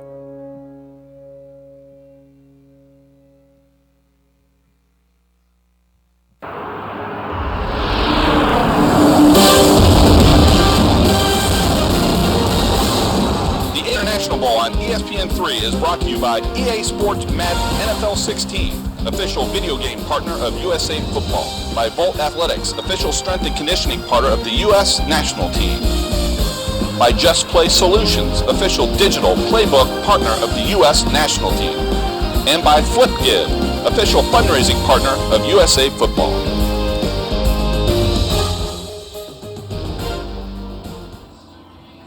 Just about ready to start the second half here at the home of the Dallas Cowboys, AT&T Stadium in Arlington, as Canada's under-18 national team leads the U.S. under-18 national team 10-0. So check out some of the highlights from the first half. Ted Emmerich, Greg Tepper with you. The U.S. just 55 yards of offense in that half. They haven't been able to break tackles on the outside with their playmakers. Canada got off to a great start. Mason Nias to Brian Owusu-Beko for the touchdown. That's the lone touchdown in this game. And here's the other big play. As you're going to see Mason Nias roll out and find Kevin Meatall. And he does get Jacob Izquierdo. And he does get a foot in bounds. That sets up a 20-yard chip shot field goal. And from there, it was defense, defense, defense. And plenty of it from Canada. We mentioned it before. They just don't miss tackles, and they are swarming. Brian Owusu-Beko with a couple of grabs in that first half. And Deshaun Phillips, the third quarterback to appear in this one so far for the U.S., took over late, but it's been 4 punts and then the end of half in the 5 possessions for the United States. As we mentioned, 55 total yards, even though the U.S. has the edge in time of possession. And you'd think that with all that running game, and Canada has taken to the ground a lot, but you'd think they would be dominating the time of possession, but not so. United States is actually leading in time of possession. The bottom line of the matter is that the United States has not been able to break off a single big play. Every single time, I think their longest play of the day is something like 11 yards. That's their longest play of the game. 9 yards is their longest play of the game. And so if you are the United States and you are explosive with all these playmakers all over the field, if you get bottled up in that regard, then where do you go offensively? Do you have the horses to grind it out? Because that's what it may take. Benjamin has been the workhorse for the U.S. in the backfield. 9 carries, 54 yards, 6 per attempt. But can you consistently grind it out against this Canadian defense? That's the question. It's going to be up to the offensive line, plain and simple. It's going to be up to those big hog mollies up front to plow the road and get some leverage against this really talented Canadian front seven. United States going to get the ball first here in the second half. They need to prove that they've made corrections and adjustments in halftime and come out with a new game plan. This is the 5th game of 8 in the 2016 International Bowl. Friday, 3 more games featuring U.S. teams against Canadian squads at different age groups. The winner of this one will give their country a 2-1 edge so far. The U.S. and Canada split 2 games on Sunday in a doubleheader. The United States will have the ball to start the third quarter as Vincent Blanchard kicks it away. Benjamin on the return from the 5. Past the 20, slowed down at the 25, and he goes down at the 28.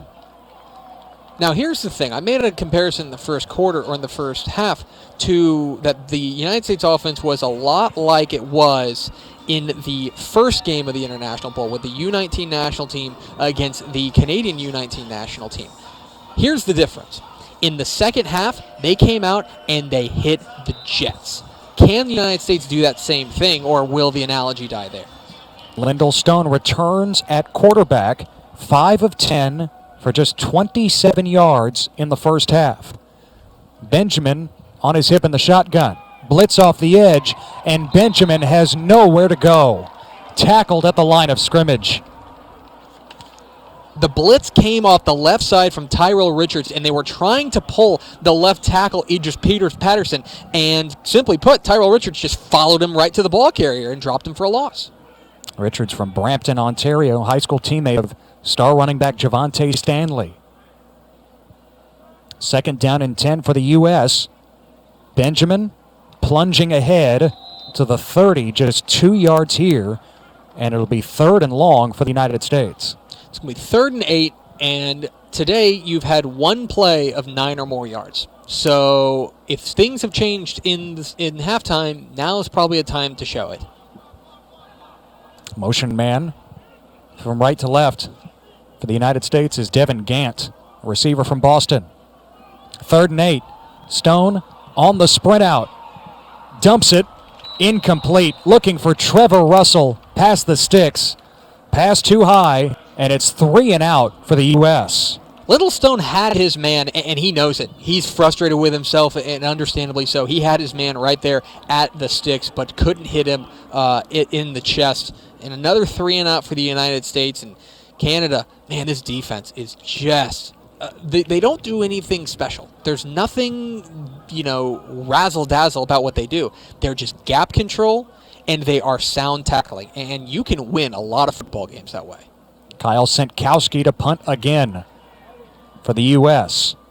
Lands in front of Ben Pasiuk, the return man, and Canada will have it at its own 37-yard line. So Canada with the 10-0 lead.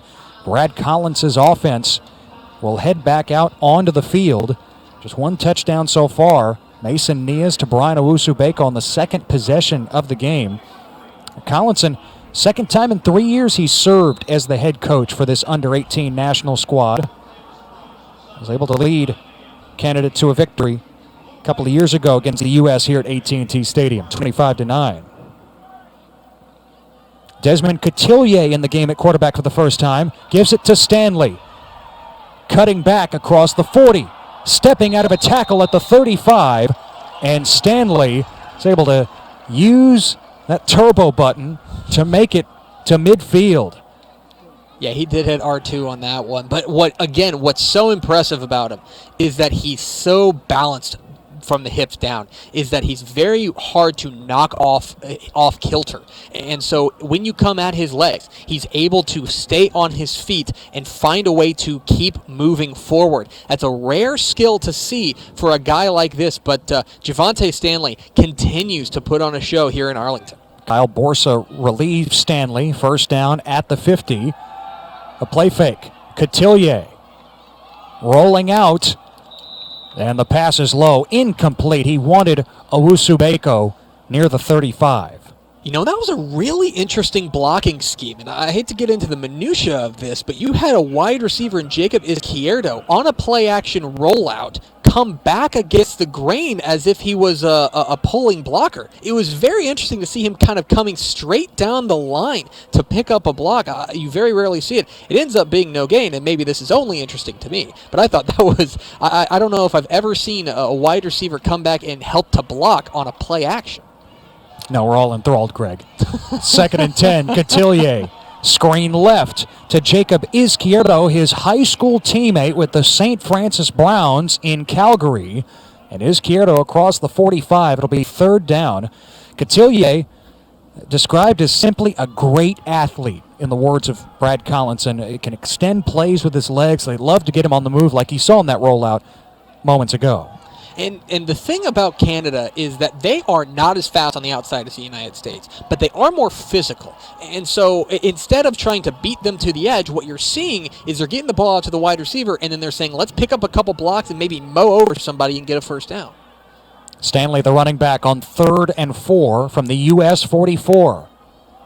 And a little pitch to Izquierdo coming in motion. The first down and more. Down the sideline. Izquierdo drags a U.S. defender into the end zone for the touchdown. Another trick play for Canada. Izquierdo making it happen.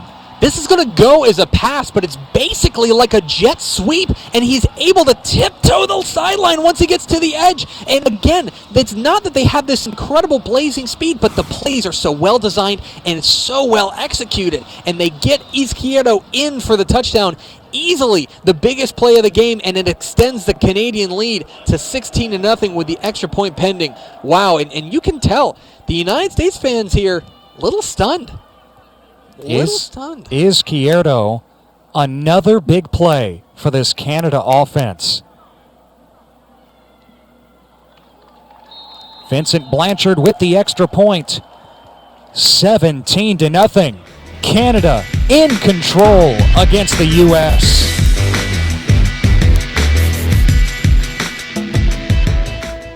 It's just vital that programs like Heads Up continue to be heard.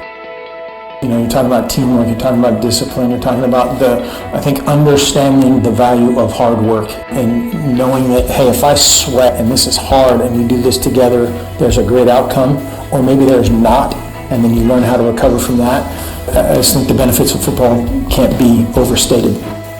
USA Football for a better, safer game.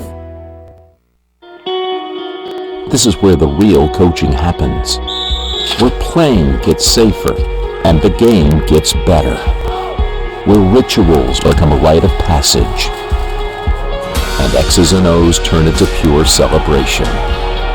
This is where individuals become a team, where hard work is rewarded, where differences are left at home.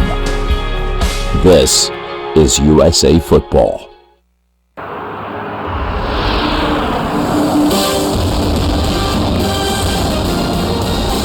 International Bowl on ESPN3 is brought to you by C Sports, official uniform provider of the U.S. national teams. By Field Turf, official field building grant partner of USA Football. By Physio Control, official AED partner of USA Football.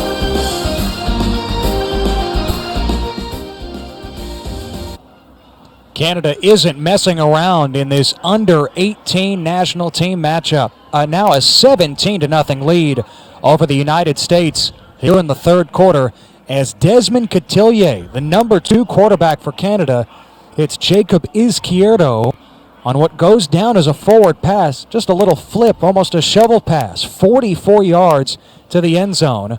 17-0 the lead as Canada looks for its second win in 4 days here at the International Bowl. Blanchard's kick is away. Benjamin, another return for the U.S. Benjamin, east and west, now turning it upfield across the 30 to the 35-yard line. You get the feeling that the United States needs one big play to remind them of the explosive offense that they have. Now, was Canada willing to give that up? That probably remains to be seen. But right now, it gets the feeling that they're kind of stuck in neutral, and they need somebody to push them into overdrive. The U.S. has done nothing but punt today. Shutout thus far. Here's Benjamin straight ahead, stumbling forward for a couple of yards. Benjamin, first team All-State here in Texas out of Wiley East, the district MVP as well for a squad that went 10-2 and went to the second round of the postseason. He ran for 2,100 yards and 30 touchdowns in 12 games. And he caught the attention of everyone across the Lone Star State. When you talk about Texas high school football, if you catch the attention of everyone across the state, that's saying something. Stone wires it to Isaac Freitas past the 45, and it's a first down for the U.S. near midfield. You ready for this? That's the longest play of the game for the United States. Yeah, I mean, right there is basically, 10, 11 yards? That should be normal, ho-hum for the United States, but Canada has shut them down so much that is the longest play of the game. Maybe that gets them in gear. Only the 6th first down for the U.S. offense as well. 1st and 10 at the 49. Here's Benjamin darting outside, breaking a tackle across the 40, and Benjamin is past the 35. Another first down, and this is the best the U.S. offense has looked all night. And maybe they're finally getting going. Maybe this big, powerful diesel engine is finally getting humming. Eno Benjamin finally slips a tackle. We know how elusive he can be, but he's been pretty much bottled up so far. First, almost no yards after contact. There, they finally pick one up, and you can feel the jolt from the crowd. Line of scrimmage now, the Canada 33. Stone dumps it to Benjamin in the flat. Across the 30 and surging ahead for 3 more yards, absorbing the contact. It's clear that they're going to tell Eno Benjamin that he's got to carry them to the end zone. It's going to have to be the Eno Benjamin show. He's their best offensive weapon right now. If they can swing it out and get it out to a wide receiver who can break a tackle, that would be obviously very preferable. But right now, it's got to be Eno Benjamin who gets this thing going. 3 receivers, top of your picture now for the United States on 2nd down and 4. Stone fires near side, caught by Freitas. Near the sticks at the 22. It's good enough for the first down. Great hands by Freitas, a guy who only had 2 receiving touchdowns for his school, Antioch, in Oakley, California, but that's a run-first offense. So to say he only had two receiving touchdowns is kind of misleading. He's got great hands, and he went up and got that one and secured it. First down at the Canada 22-yard line. The U.S. trying to put stakes in the ground. Stoll swings it right, and Stone hits Trevor Russell this time. Across the 15 to the 13-yard line. Unselfish play by Kari Hall at the top of your screen there, where he's going to get the block out there and set the edge for Trevor Russell to turn it upfield. Picks up 9 yards, and all of a sudden, it seems like something has resuscitated this United States offense. The Americans in the red zone. Hand off to Benjamin, hit at the line of scrimmage, and Benjamin with a second effort picks up a yard or 2. The coaches on the United States on the sideline are going crazy. They are trying to get this team fired up, trying to get them going right now. It feels like this is a team that needs a wake-up call. Maybe this drive can be that wake-up call. 3rd down and 1 now for the U.S. Benjamin in the backfield with Stone. Lining up in the gun. The motion man is Kari Hill for the U.S. On 3rd and short, Canada loading the line. Here comes the blitz. Stone underneath, caught by Russell. First down, 1st and goal for the U.S. at the 4. Interesting to see them throw on 3rd and short. I presume they would have gone for it on 4th down, but a great route there from Russell to catch it, turn it upfield, and he is their safety blanket. He is their possession receiver. Picks up a critical first down. 1st and goal at the 4-yard line. Stone fakes it to Benjamin, keeps it himself as a flag is thrown, and Stone is down to the 2. But let's check the marker.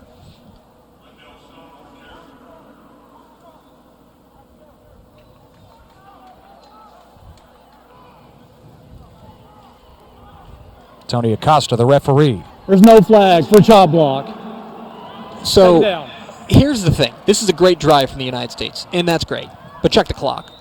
Look at how much time this has eaten up, and that's not necessarily a bad thing, but you're going to need to get this and then another stop, and then do this again, and then get another stop. The United States, maybe a little bit more sense of urgency here as they get into the red zone. 3 receivers go to the short side of the field. Benjamin in the gun with Lyndall Stone. Stone with 1 second on the play clock, which has run out, and now the flag is thrown. Costly delay of game against the U.S. Delay game. Team USA, 5-yard penalty, remains 2nd down. That's going to drive Clint Alexander nuts. That's going to drive him absolutely nuts. You finally get down there and you're knocking on the door, and then you shoot yourself in the foot like that. Cost you 5 critical yards. Now, maybe that opens up the playbook a little bit more, but honestly, that's got to drive him just absolutely bonkers. I mentioned in the last game, it's one thing for middle schoolers to have a delay of game, no play clock at that level of ball. But for high schoolers, there is no excuse, especially in this situation. 2nd and goal at the 7. Play fake. Stone fires, incomplete. Isaac Freitas was the man he was trying to locate, but he was well covered. Antoine Lamy in there for Canada. We haven't talked a whole lot about it, but Canada's doing a good job mixing up their coverages, and I think that they had a man there right there, but couldn't hook up with him with Freitas. Ultimately, though, Canada is doing just a good enough job of keeping Lyndall Stone a little bit off kilter, so he doesn't know exactly what coverage he's going to see. We'll see what they come out in here on this 3rd down and goal. From the 7-yard line, high snap. Stone gives to Benjamin. On his feet at the 5, flag is down. Benjamin tackled near the 4.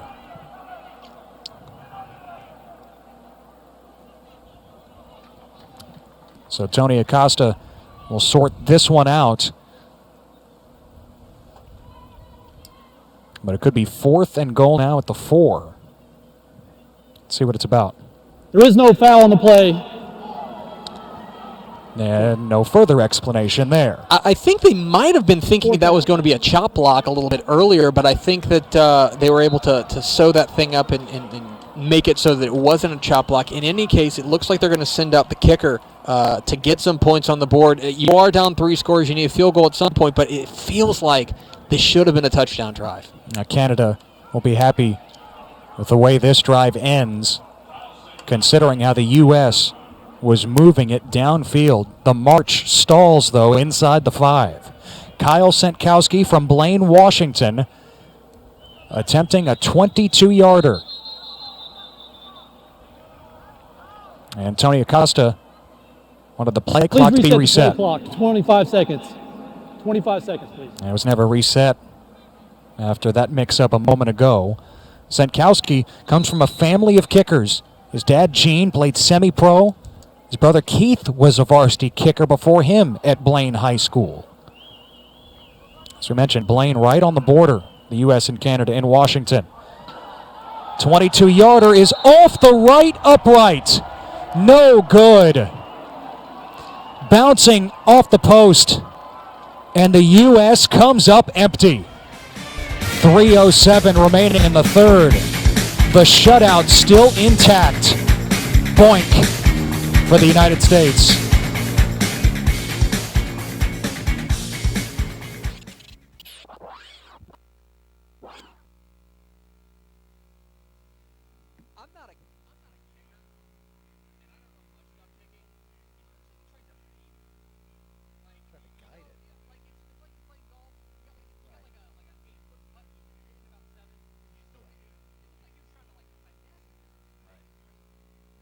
Tough angle too, I guess.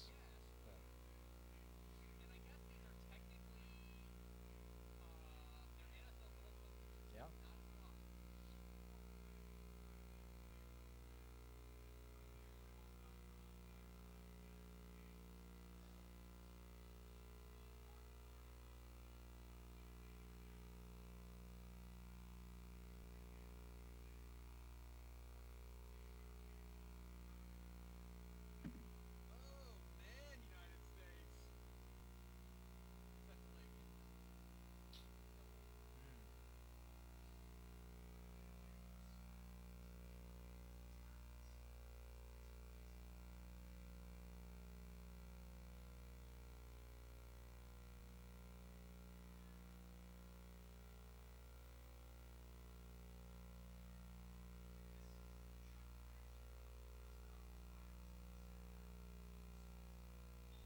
A lot to be happy about if you're for Team Canada.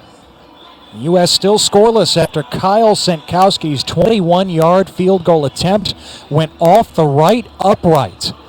You mentioned, Greg, during the break, there is a difference between high school and NCAA level goalposts and United States, and rather the NFL uprights that we see here, just the width that's involved there. And I'm not a kicker, and I'm not a kicking coach, so take everything I say with a grain of salt about kicking, but that kick from Senkowski kind of reminded me of when you're playing golf and you got like a 10-foot putt and you're just dead set on not hitting it too hard, so you baby it. It seemed like he tried to just finesse it through the goalpost, and it ends up doinking off the right upright, and the United States finds themselves still down 3 possessions.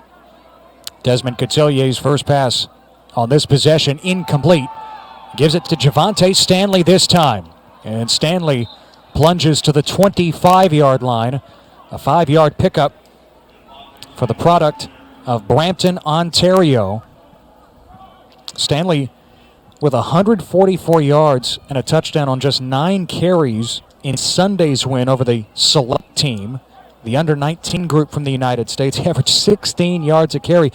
Believe it or not, Canada hasn't needed him to be his explosive self tonight. It's really rather remarkable that they've been giving him the ball, and the United States, I think, has done a pretty good job of bottling him up for the most part, but they've been beat by about 2 or 3 really big plays, and that's the story of this game. There goes Stanley on 3rd down and 5, and Stanley is stopped just short of the first down marker. At the 29, he needed the 30, so it's 4th and 1 for Canada. Stanley tonight, 12 carries, 35 yards. He's not happy with the spot, but he's a pretty much a full yard short. And I'll tell you, if I'm usually Mr. Go for it on 4th and 1. I think that the math bears that out. But if you're Brad Collinson and you look at your defense, you're going, what's the point? We're pinning them deep. Yeah. We're making them go farther, because right now, the way that our defense is playing and the confidence they've got to be playing with right now, you lean on them the whole way. Vincent Blanchard from Quebec to punt it away. The return man is Dallas Blacklock from the greater Houston area in Texas. Blacklock looking to make it to the sideline, and he is hauled down. Tyrell Richards on special teams for Canada. USA Football all over social media. Stay connected using the hashtag #EarnYourStars. We mentioned the USA Football Twitter and Facebook handles and all of that. How about the U.S. national teams on Twitter at USNFT, Facebook U.S. National Football Team, and on Instagram USNFT. Yeah, dial it up on the phone now. What was that Twitter handle again? At USNFT. You know, they're sharing highlights of our game on Twitter throughout. Hello. Good follow. Okay. I will have to follow them on Twitter. Haven't been in many highlights for the United States offense so far as Lyndall Stone completes it to Isaac Freitas, but Freitas had his knees on the ground as he made the reception. And I feel like that's a perfect encapsulation of what the United States' offense has been about. They've got plays there to be made, okay? But it's little things like that, like dropping to a knee and having to do that. They're just half a step off from really getting out and running in this game, and Canada's taking advantage. Loss of 1 with a minute to go in the 3rd quarter. Stone, play fake, has a man downfield. Eddie Lewis, over the shoulder grab. There's the big play you wanted, Greg. Inside the 45 of Canada. Out of bounds at the 42. Clint Alexander, the coach for the United States, told us you got to watch out for Eddie Lewis. They're going to go to him early and often, good enough to be our highlight of the game presented by Huddle. He's already got 3 offers coming out of New York, at Mater Dei Prep. This is a real big-time #1 receiver in the making. Benjamin Shifty in the hole on 1st down from the 42 of Canada, and Benjamin picks up 9. Lewis and Stone hooked up quite a bit last year in the United States under-17 national team victory over Canada. Lewis scored 2 touchdowns in that one, but he's been held in check so far today. Can the U.S. get a playoff before the 3rd quarter ends? They'll take it to the 4th. U.S. in Canada territory again, but can they chip away at this lead? unsuccessful thus far. Canada with a 17-0 lead after 3 here at the International Bowl.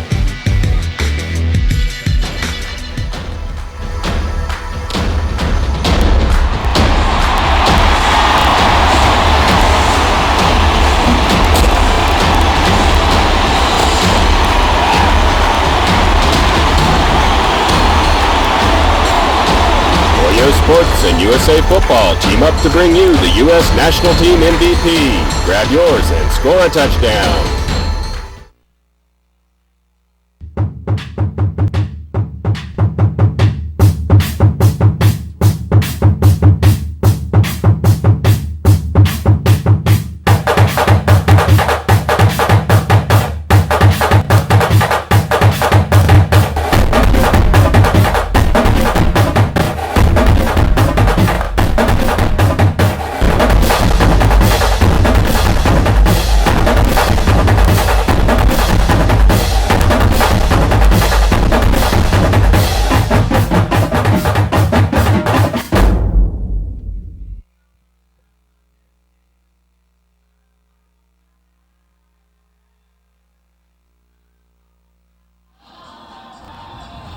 "12 minutes to go here at AT&T Stadium in Arlington. The International Bowl presented by USA Football, but the United States under-18 national team shut out thus far.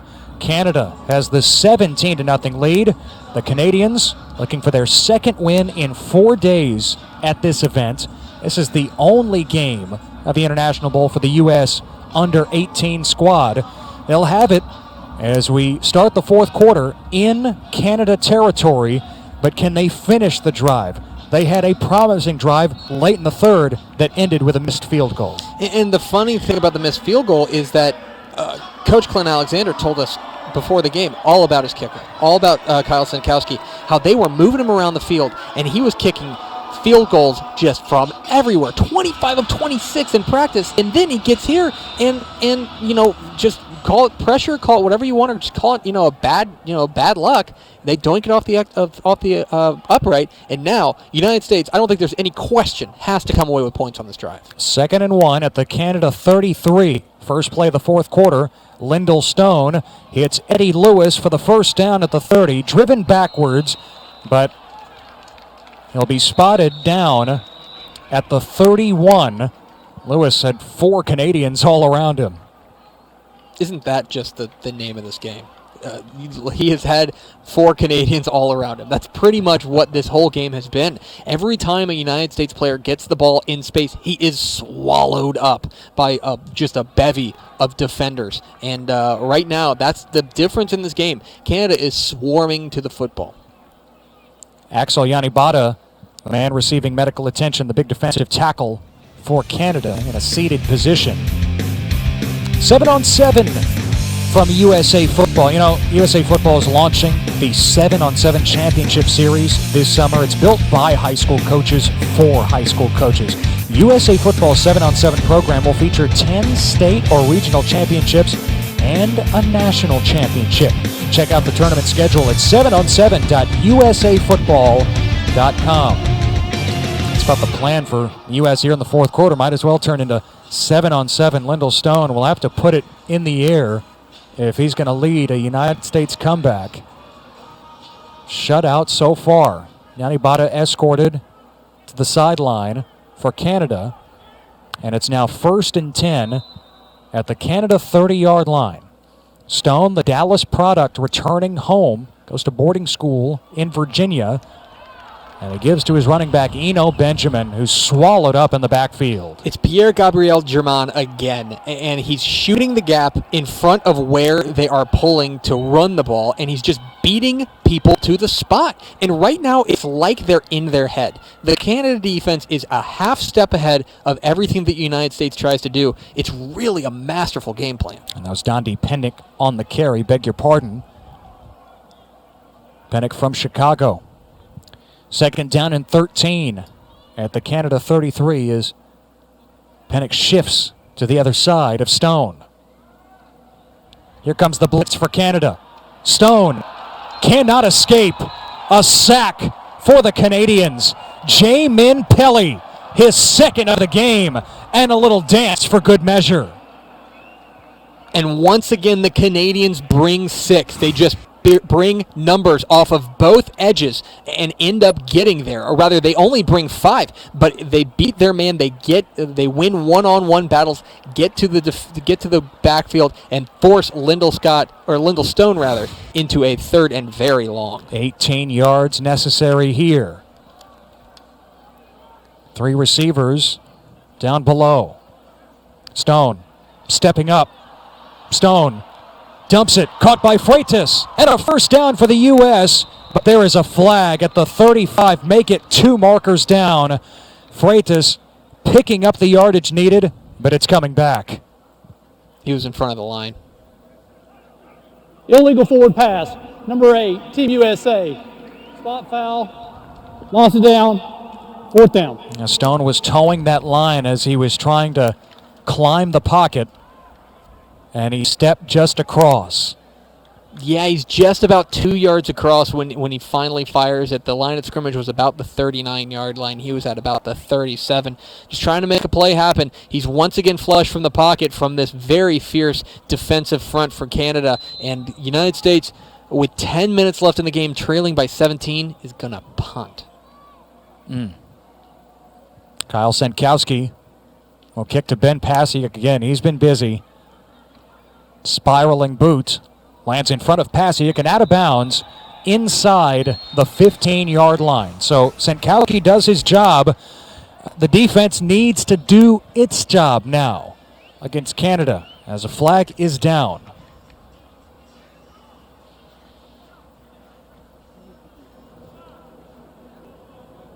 Personal foul, number 26, Team USA. 15-yard penalty from the end of the run. First down. That's against Lauren Mondi from Grand Prairie, Texas, just to the east of here. Canada with a 17-0 lead. And the Canadians have the ball again here in the 4th.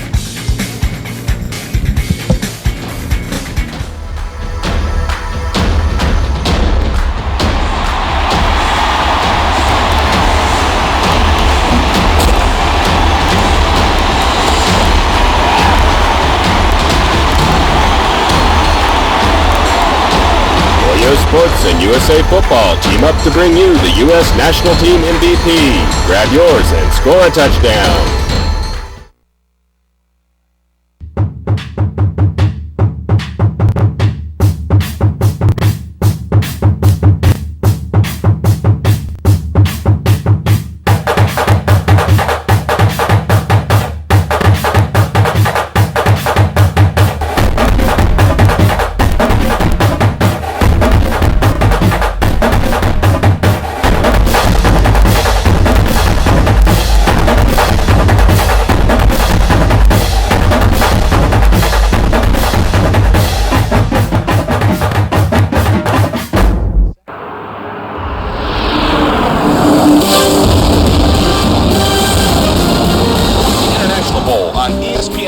Brought to you by Shock Doctor, official mouthguard of USA Football and the U.S. National Team.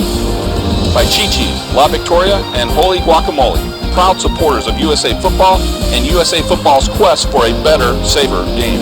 And by St. Vincent Sports Performance, official sports medicine partner of the U.S. National Team program.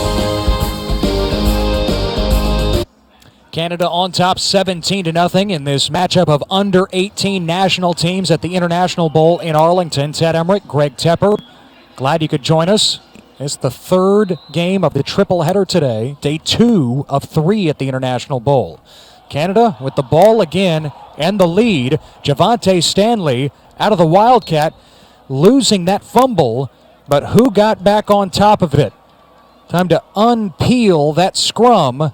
And it appears that Canada was able to recover. Looks like it was Meatall again. Kevin Meatall falls on it. Would have been disastrous for Canada, but they're able to fall back on it. And, at this point, the United States is going to need a turnover. They're going to need a turnover to get back in this game. They need the ball 3 times against a team that likes to run the ball in 9 minutes and 10 seconds. That is not great news, Bob. Well said. Thanks. I'm Ted, though. I know. Oh, okay. 2nd and 13 for Canada. Desmond Cotillier has been the quarterback for the Canadians in this second half. Rolling out, so good on the move. Cotillier tucks it, running across the 30-yard line. A gain of about 5, maybe 6, as Cotillier makes something out of nothing. Great play action and just reading the situation and saying, you know what, I could try to turn my body and throw against my body, or I could just take it, run, and pick up about 7 yards, and that's what he does there. A great play by Cotillier, a very heady play from the 6'2 quarterback. Long strides, real long strides. Calgary native, and Canada now facing 3rd and 5 from their own 31. A bunch of receivers at the top of your picture. Cotillier on the move again, finding Kevin Meatall for the first down. Meatall across the 45 and out of bounds at the 49. Cotillier rolling out again, hitting the 16-year-old to move the chains. Meatall was left all alone on this. I don't know if this is a busted coverage or what, but the United States left Meatall all alone to pick up an easy 15 yards that get them out near midfield, and the clock continues to run out on the United States. Under 8 minutes to go. 1st and 10 for Canada at its own 49. Cotillier in the pistol with Kyle Borsa behind him. Borsa around the left end. A couple of flags thrown as Borsa charges to the 45 of the U.S.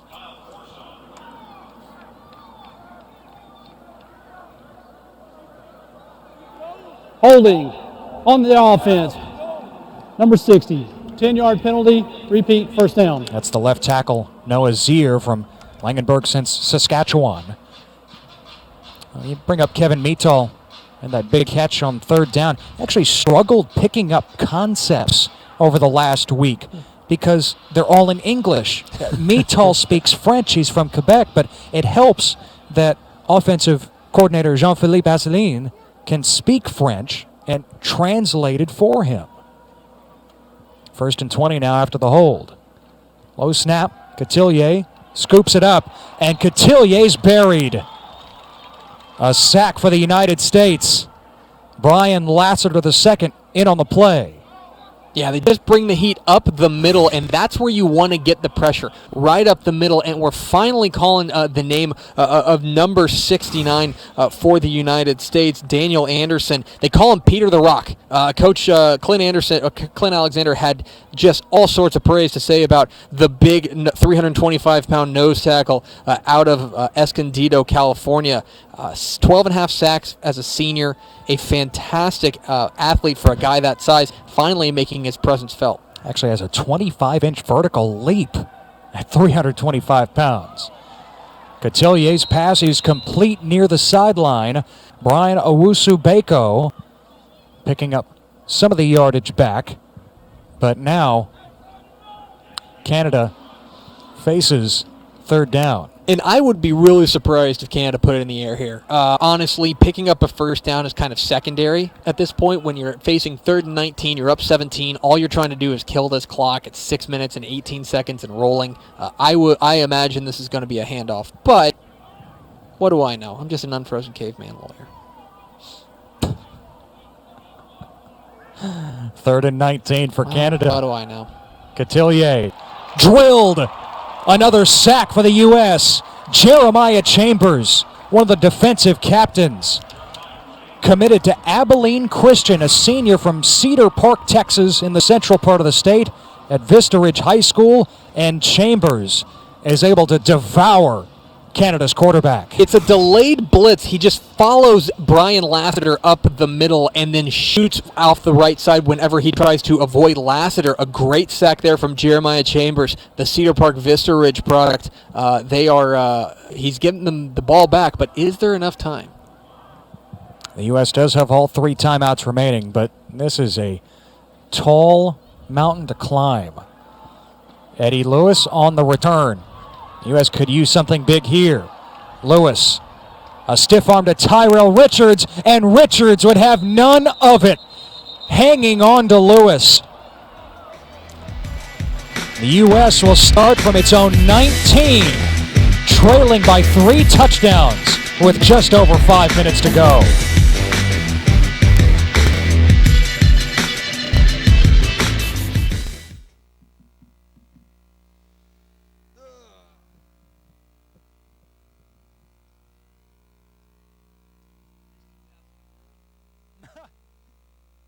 that our first game is going to be the best one, right? It's going to be, yeah, I mean, I'm not surprised Canada's winning, and I'll mention this on the air, but I'm not surprised Canada's winning. I'm surprised they're winning like this. Right. I'm surprised 17-0. They're just, I mean, honestly, they're just clobbering them. Yeah.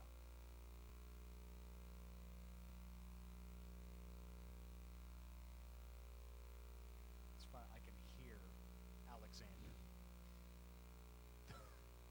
That's incredible.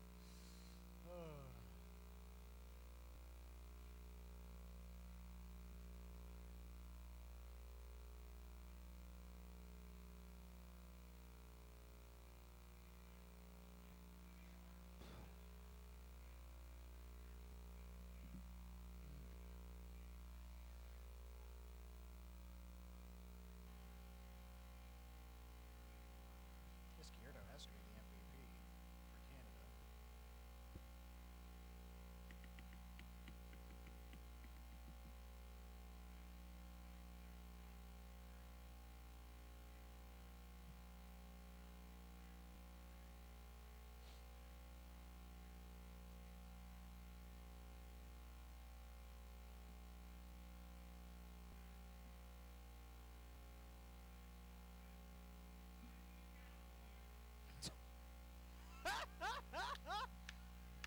Attaboy, Dad.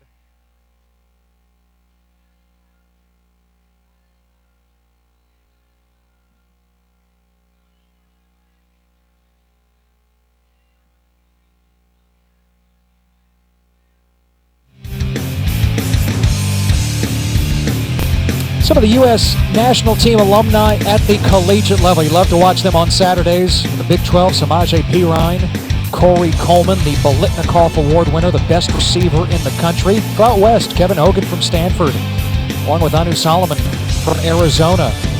Here in Texas, Aaron Green and DeMarcus Ayers from TCU and Houston, respectively. Might very well see some of the players that we have on the field tonight in the upcoming games Friday here in the International Bowl joining this particular group. It's an elite group, but USA Football has established itself as an elite group as well, in just a football factory.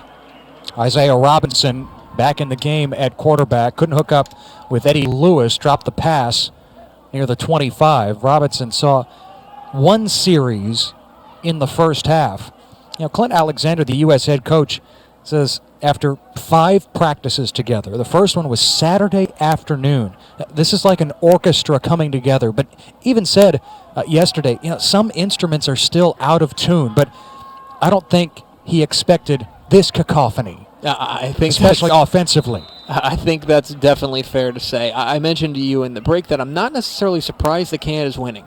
I'm surprised they're winning like this, where they are just smothering the United States. They have been the better team tonight. This is not a fluke. This is not a random occurrence.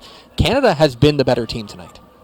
Canada about to go to 4-0 all time in the International Bowl. Their under-18 national team.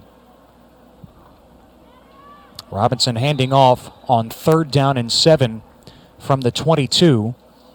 And one of the new running backs in there, Deontay DeFries, a 5'9", 207-pounder from Norman, Oklahoma.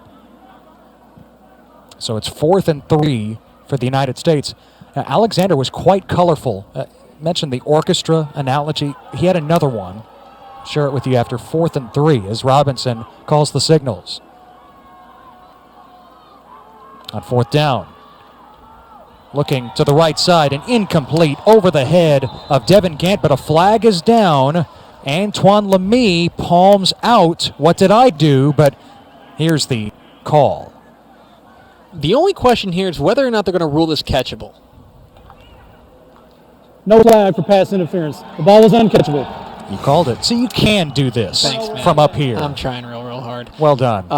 Again, more pressure, and straight up Isaiah Robinson just sails on him, and that's almost certainly going to end the United States' chances of what would be a miraculous comeback at this point. But you were talking about Clint Alexander and the great conversation we had with him. That's right. Analogies galore, from the orchestra coming together in just 5 practices to it's like opening a box of Legos here at the International Bowl. All of the great, talented players that you have at your disposal. And he said you're trying to make the best toy that you can. but at times it kind of looks like the toys I'd make with Legos because I didn't follow the instructions. You never had like the Millennium Falcon? Definitely not. Mason Nias back in at quarterback for Canada after the turnover on downs, and Javante Stanley is stopped just behind the line, a loss of 1. First time we've called the name of Joshua Cook, the big defensive lineman out of Antelope, California. He's been a playmaker for his high school team, 4 sacks last year, but getting some action here late in this one. He's got a very bright future. That's probably a name you need to know, especially out west. So Nias returning at quarterback after Cotillier had gone just about all this second half. Nias had the first touchdown of the game, the pass to Owusu Bako. Approaching the 3-minute mark on 2nd and 11, Stanley. Foot in the ground, planting, and there he goes. Inside the 10, Stanley to the end zone. Touchdown Canada. The exclamation point from Canada's star at running back. The thing that sets him apart is that he makes a cut and then in a quarter of a second he's at full speed. It is really, really remarkable to see that whenever he is this shifty, it's not just how shifty he is, but it's when he puts his foot in the ground and then zoom all the way to the end zone and a touchdown for Canada. And this is a romp. Make no mistake. This is a Canadian romp right now. Bottled up no longer. Stanley in the end zone for the second time in this International Bowl in 2 games. Vincent Blanchard tacks on the PAT. 24-0 with under 3 minutes to play. Javante Stanley, you mentioned the shiftiness. Brad Collinson, Canada's head coach, says that Stanley reminds him of some of the Oregon running backs. Of course, loves to watch college football on Saturdays in America. And he thinks of LaMichael James. He thinks of some of those other great running backs that have gone through the Ducks program. Yeah, and he is really, really talented. I mean, the shiftiness and the balance, that's what really impresses me about him. And I've been very impressed watching him over these few days and watching him out here today. Really impressed so far, just overall with Canada. I mean, what can you say? This is a team that has really gelled in a short period of time and managed to put it all together. I think it's a credit to Brad Collinson. It's a credit to Football Canada. And they're going to win this game, and they're going to win this game going away. And you know what? They deserve to. By the way, yeah, we are going casual here at the International Bowl. Who needs ties here? This is why they didn't put a camera in the Stadium. Guys, come on. Eddie Lewis on the return for the United States. Actually, it's Dondi Pennick. Pennick across the 35. Stop shy of the 40-yard line. Yeah, you didn't expect that to get on camera. Ted, something's been bothering me. Okay. So there is another voice here at AT&T Stadium that I hear a lot. It's the PA voice here at AT&T Stadium, and it sounds really familiar. Yeah. I can't put a finger on it. Can you help me with it? Yeah, I think it's bloodlines. That's the only way I would recognize it. That would be the Texas Radio Hall of Famer, Roger Emmerich. Oh. I like to call him Dad. I don't know what you call him. I don't call him Dad. I'll tell you that. That's good. That would be kind of weird. That would make for a very interesting conversation after this one. Isaiah Robinson still the quarterback for the United States as he finds Eddie Lewis on the sideline. 2:30 to go, and the U.S. held off the scoreboard. This team comprised mostly of high school juniors, a few seniors sprinkled in, the class of 2017, and several with multiple scholarship offers at the next level. But they have been shut down by Canada tonight. Dondi Pennick, no room there as he picks up just a couple. This Canadian party is going to be well-earned, and it's going to be one with physicality, and it's going to be earned with just a complete development of fundamentals. There's nothing special about what Canada has just done. They have just come out and executed, and it has been a clinic, and you see it there again. Robinson just blasted from the backside. Canada sending the blitz from the secondary. Denver Coursol from Quebec. Quebec has been showing out. A number of the best plays that we've seen have come from the Quebecois, if you will, and it's been really impressive to see. You see a lot of Saskatchewan, you see a lot of Calgary on here. You don't see a ton of Manitoba, but that, I think, is apparently on the rise when you talk to people in Football Canada.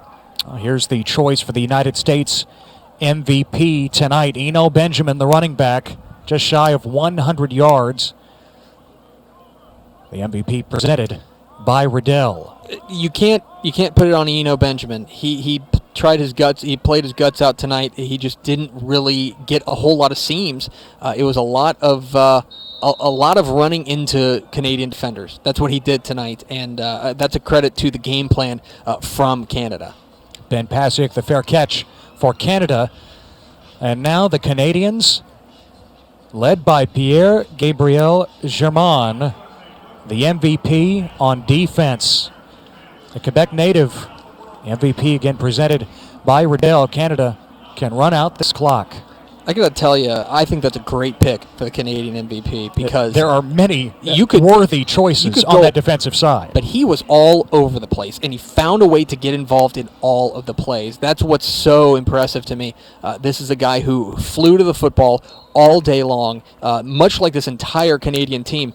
And you know what's about to happen is that this United States team, first of all, I think Brad Collinson just got with the Gatorade shower. Yes, he did. And once again, great technique, just like we saw in the under-15 United States matchup earlier today. Collinson. It's an art.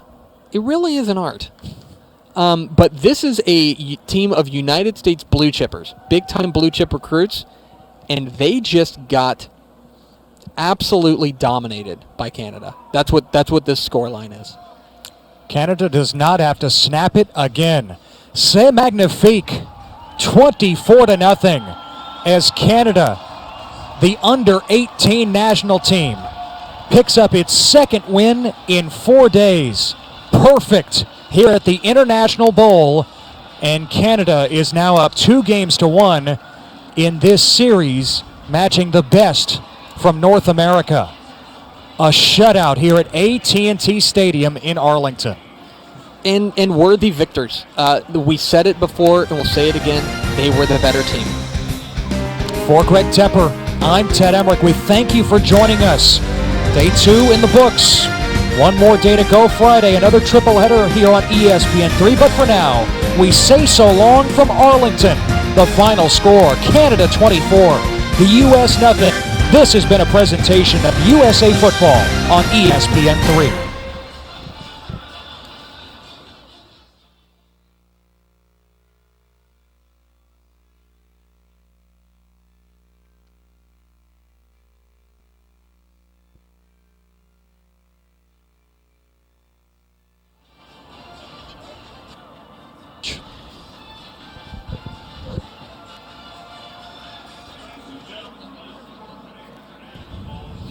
Cool.